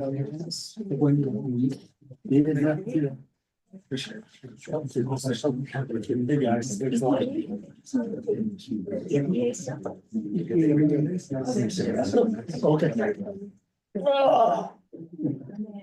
Yay. See. Do we have US here? I mean, It's up to you guys. Navajo Ramon asked me, that's a good thing. Nation I gave. Environmental Protection. No. I mean, you guys will, you guys are gonna have to bind it up for BNF. Yeah, I'll just take it back a little too. Oh, let's see. Yeah. Okay, thank you. Thank you.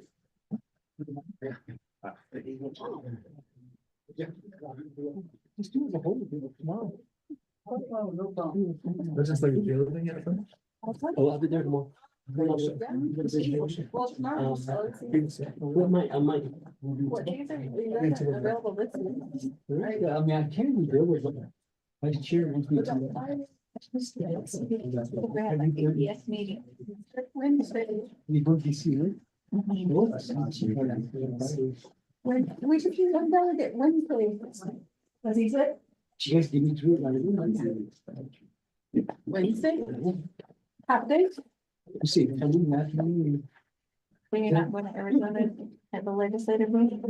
I do, but during the budget. I'm staying back, I'm not doing it.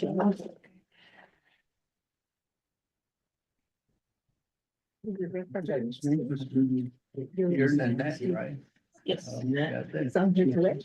Legislation, 0184-24, read for the record by our RDC advisor. Okay, thank you, Chair, Vice Chair, and members of the Resources Executive Development Committee. Teacher, This is a whole standing committee resolution of the Resources and Development and Budget and Finance Committee. Twin Nomination Council, year 2024, introduced by Brenda Hastings, co-sponsored by backing under 0184-2024, and related to the Resources and Development Committee and Budget and Finance Committee recommending and approving the fiscal year 2025 budget for the nomination of Environmental Protection Agency and the related matters to be included in the nominations FY 2025 comprehensive budget.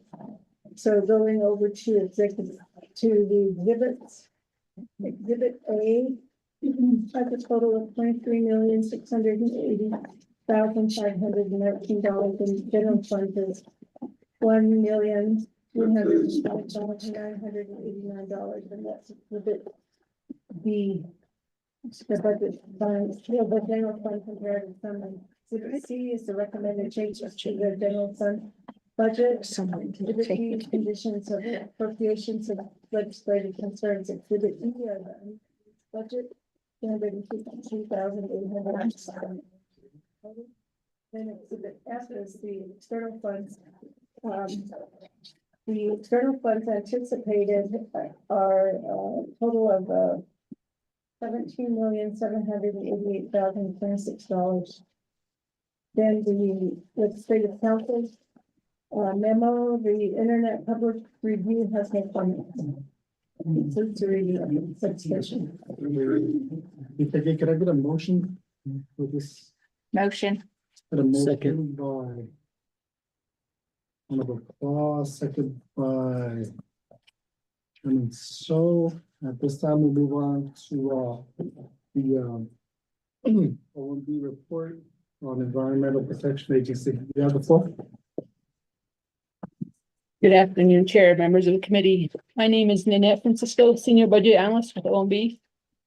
I'll be reading in the Navajo Nation Resource and Development Committee fiscal year 2025 budget hearing for EPA. You have the table of contents, you have items A, B, C, D, and E. Item A is your FY 25 fund type budget summary. You have your business unit listed, your programs. And then for FY 24, the bottom line total is 1,574,908. Your proposed for FY 25 general fund amount is 1,305,989. Indirect cost is 70,888. Your cash match is $327,094. Proprietary zero, fiduciary zero. Special revenue internal, 8,465,000. Special revenue external zero, giving you a total of 10,168,971. Going on to B, which you have your FY 24 third quarter budget status report. And again, you have your business units listed, your program name. And then you have two categories here. You have your general fund total and your special revenue total. And this is for 6/30/24, so the third quarter ending report. Original budget for the general fund is 1,620,587. Revised 1,821,375.37. Your actual is 921,987.94. Encumbrance 28,517.82. Budget available 870,169.61. Percent expended is 52.19. Your special revenue totals for original budget is $3,982,680. Revised is $4,335,998.57. Your actual is $1,672,653.04. Encumbrance is $411,451.95. Budget available is $2,251,893.58. Percent expended is 48.07. And CETA will go on. Item C. Item C is the FY 24 third quarter performance assessment report for the EPA. There are 19 business units. The average score for first quarter is 4.33, second quarter 4.29, third quarter is 4.18. Going on to D, plans of operation status report for EPA, they're all up to date. Going on to E, condition of appropriation and legislative concern. There are new legislative concerns that are all assigned to division department programs. And if you look at the list for the division department program, EPA didn't respond to any of the report for third quarter. That completes OMB's report. Thank you. Thank you for providing that report. I'm gonna move over to our presenters. Navajo Nation EPA, you have the floor. Nowadays, my name is Laverne Begay and Hachi Mshido Tudijini Bashashin. Ado EPA Principal Contract Analyst in Shando. I have 3 or 5 departments, administration, air and toxics, waste regulatory, and surface and groundwater and criminal. So the manager should be here. Mr. Steve at City should be on his way. He was going out the door, but he's not here right now. I'll go ahead and present on his behalf. This morning, we got numbers from OMB, and I quickly changed the numbers just for general funds and to match the Budget and Finance Committee's numbers. So I changed that. And it's in the booklet. So I have, So it matches the BIM. it matches the BIM. Yeah. Right? Yes. All the numbers that OMB presented.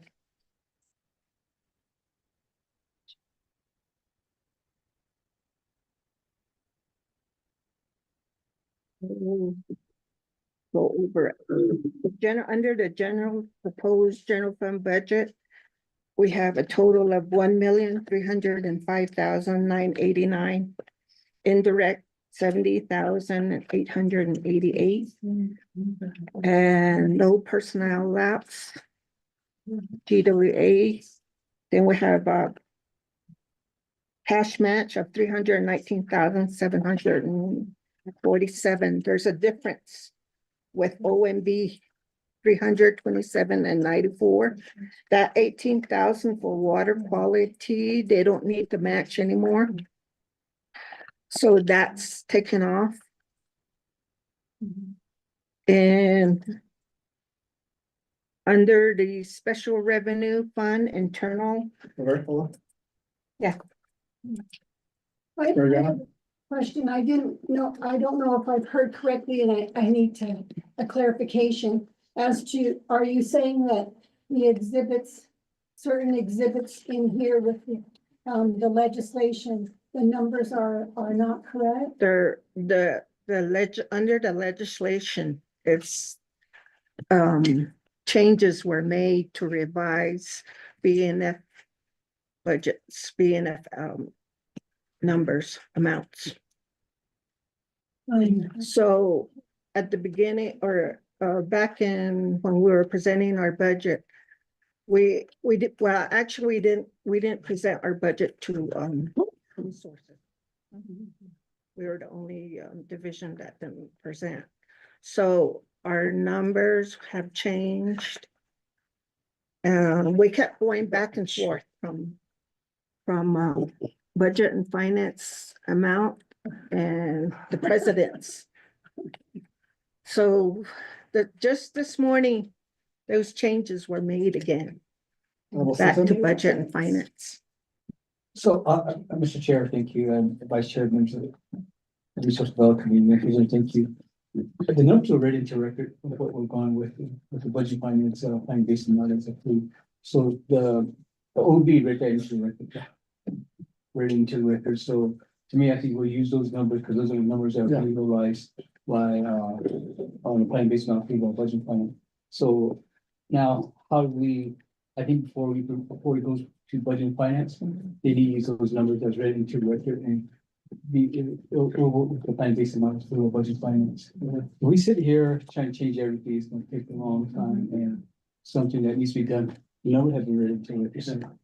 So we can probably just request now we see EPA to have their numbers reflect what was ready to record and basically planning out what they can receive. That's my recommendation, sir. Thank you, Honor Simpson. Thank you. And then, just to address that quickly, we could do that. And then, when it passes BNF, and I'm sure BNF is gonna ask, but, when it gets NABI or council, those corrections can be done there. And, that way we have, budget forms ready too at that time.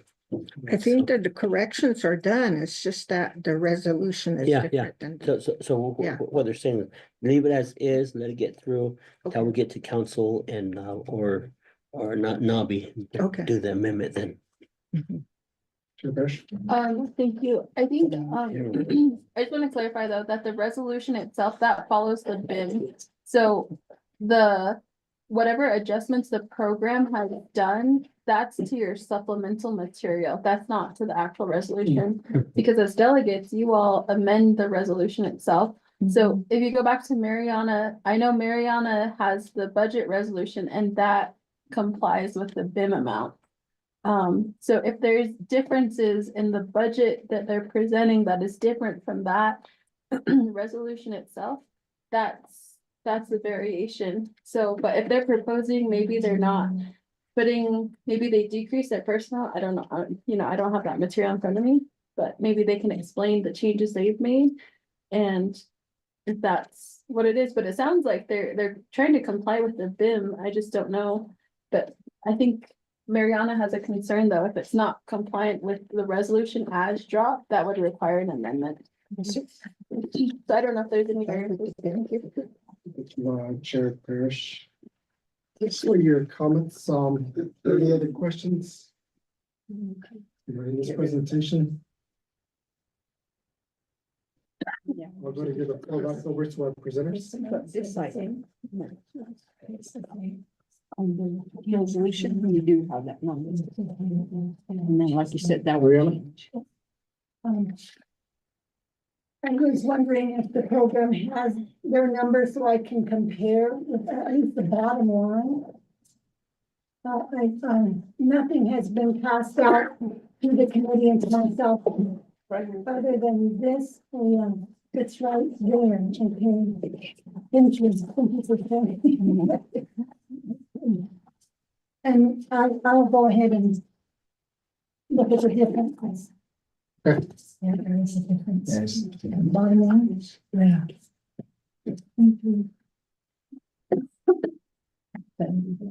Continue. Continue, please. Okay. And then as I was going over the special revenue, we have 8,465,000 total.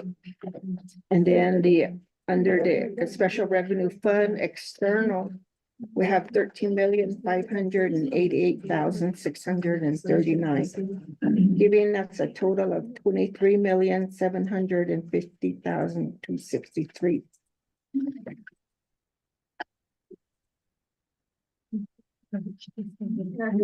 Just for the record, we want to go ahead and stay with what was incorporated under legislation and then just move forward and make the changes when we get to budget and finance, just so that we're all staying with the same numbers and make it easier. All right, thank you. Okay, we're gonna go ahead and okay, we're gonna go to stick with those numbers. The general fund numbers are correct. We're going to conclude your presentation as of right now. Committee, RC members, do you have any questions regarding this presentation? Vice Chair, are they done with their presentation? Yes. Okay, I'd like to, I believe there's an amendment language. I'd like to make that motion. A motion. My chairman is. To legislation 0184-24, if it may be read into the record by staff. Thank you. Can we get that read into the record? Thank you. Okay, yes, amendment 1 is to legislation 0184-24-1. Remove exhibit E, recommended unmet needs budget from the legislation. 2, remove any reference to exhibit E in the legislation. 3, page 3, line 7 through 10, remove paragraph E in its entirety. 4, page 3, line 15, remove reference to exhibit E as follows. Exhibit A through E is overstricken and then D is underscored. 6, renumber or reletter, excuse me, 5, page 3, line 25, remove reference to exhibit E as follows. Exhibits A through E is overstricken and D is underscored. 6, is renumber or reletter speaking paragraphs or sections particularly if necessary, and this amendment shall supersede inconsistent language containing any other committee amendment and shall be conformed to the intent of this amendment. The Office of Legislative Services does notice to the sponsors of the legislation is hereby authorized to make necessary dramatic changes.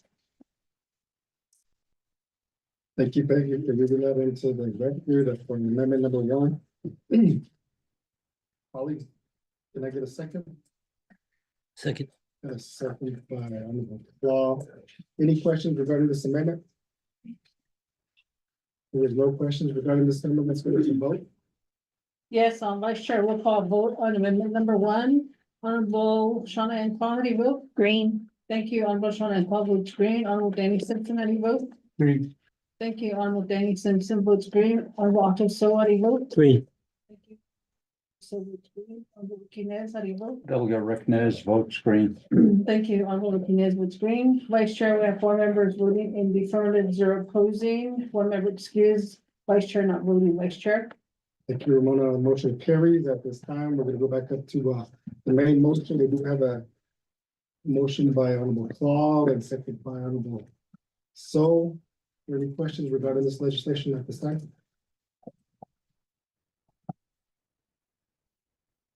We'll go ahead and take it to a roll call vote. Kevin, Will there be a second reading? oh. Okay, second reading, Thank you. amendment one.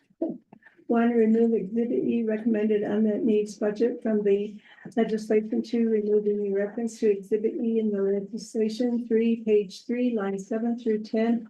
Remove paragraph E in its entirety. 4, page 3, line 15, remove reference to exhibit E as follows. Exhibits A through overstricken is E underscore G. 5, page 3, line 25, remove reference to exhibit E as follows. Exhibits A through E is overstricken and B underscore. Renumber or re-letter according succeeding paragraphs or sections accordingly if necessary, and this amendment shall supersede inconsistent language contained in any other committee amendment. It shall be conformed to the intent of language in this amendment. The Office of Legislative Services with notice to the sponsors of the legislation is hereby authorized to make necessary grammatical changes. So I thank you for the second reading. At this time, going back up to the main motion. We do have a motion by Honorable Claude and a second by Chairman So. At this time, committee members, are there any questions regarding this legislation in the main motion? If there is no questions, we can take it to a roll call vote. Mona? Yes, Vice Chair, roll call vote on the main motion, Honorable Sean and Paul, how do you vote? Green. Thank you, Honorable Sean and Paul votes green, Honorable Danny Simpson, how do you vote? Green. Thank you, Honorable Danny Simpson votes green, Honorable Arthur So, how do you vote? Green.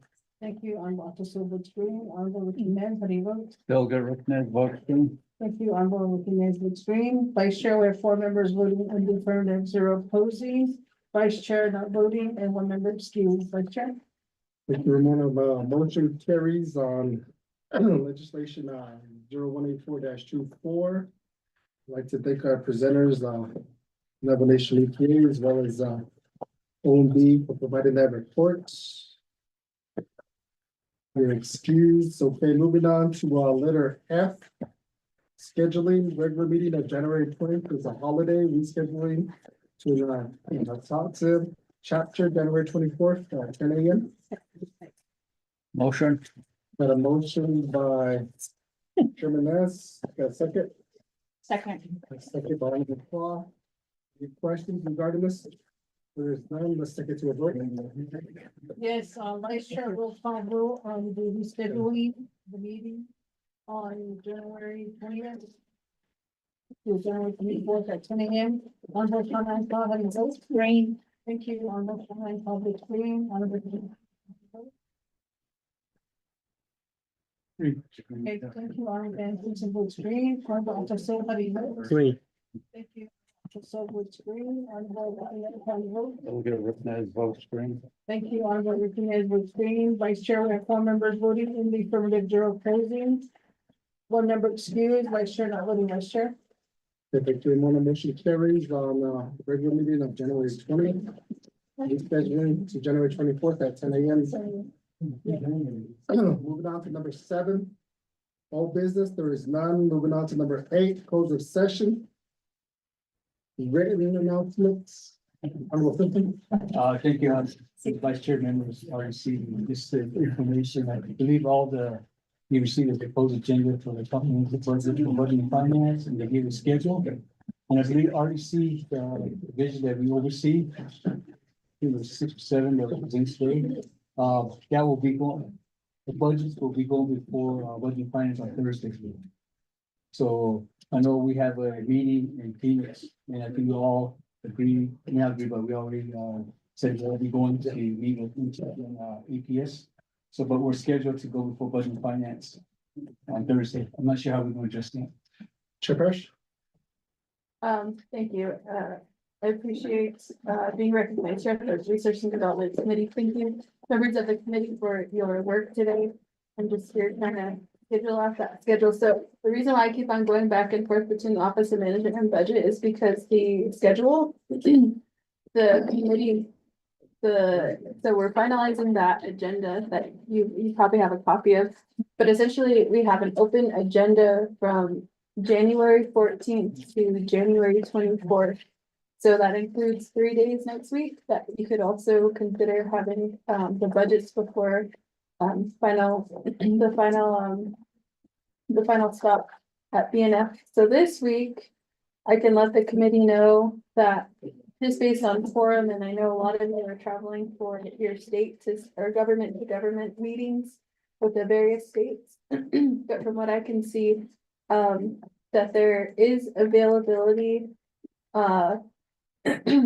tomorrow, we're going to hear the LOC budgets, and Wednesday, Thursday, and Friday, those are budget and finance has availability to meet those days, but I want to caution you that Speaker Curley has also scheduled the Navajo Oversight Committee hearings for this Friday. So that the executive offices, the legislative offices, so I know many of you want to be a part of those discussions too. And the following week, the committee BNF has availability on the 22nd, 23rd, and 24th as well. Chair. It says here the Budget and Finance having a special meeting Friday, 9:30. Yes. Well, with the flexibility of Navajo, we're depending on how many are available for quorum, and if we have to adjourn, then it just depends on how many members are available.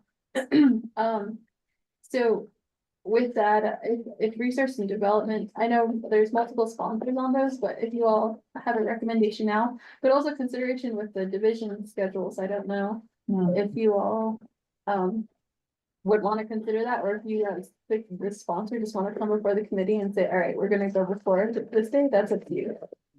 But those are my comments right now. There's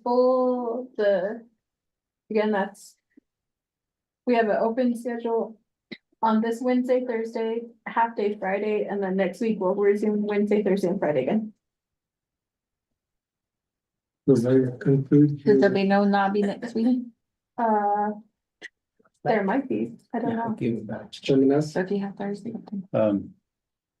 Vice Chair and committee members, I believe some of our colleagues are traveling to DC.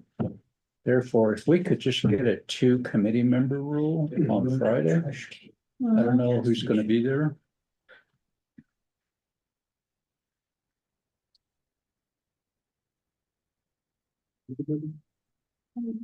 You can probably send out a text. Okay. All right, I might be able to be back from Phoenix. okay, That's true, no, for Nabi. because we do have does have a meeting on Thursday. So, But if we do it before Nabi, what if the stars don't align at Budget Finance Committee?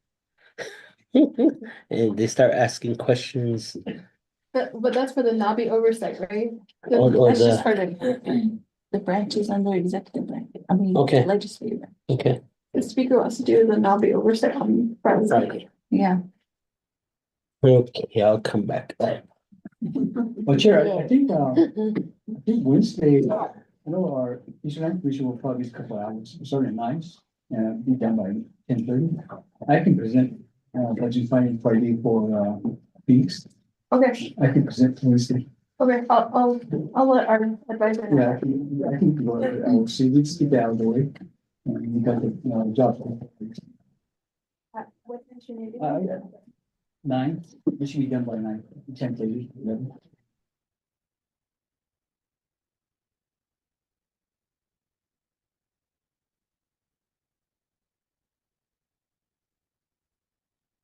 members, we do have the Nabi budget meeting on the 17th, and then the regular Nabi meeting on the 23rd. Just keep that in mind.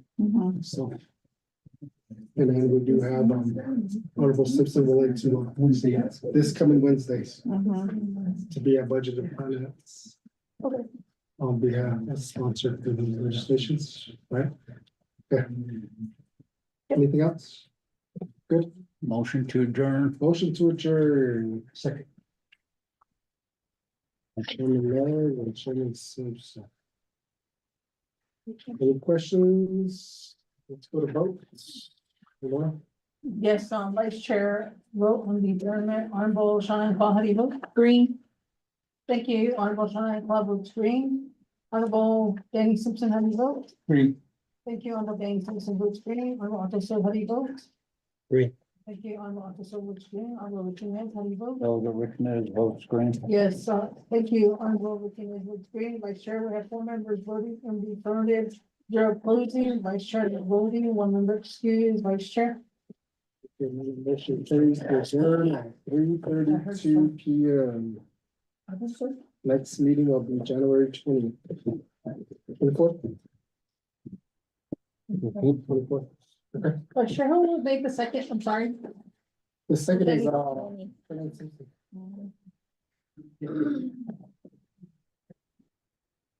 thank you, colleagues, for being here. Good job. Go ahead and enjoy the rest of your afternoon. Brianna? No, I'm just going like.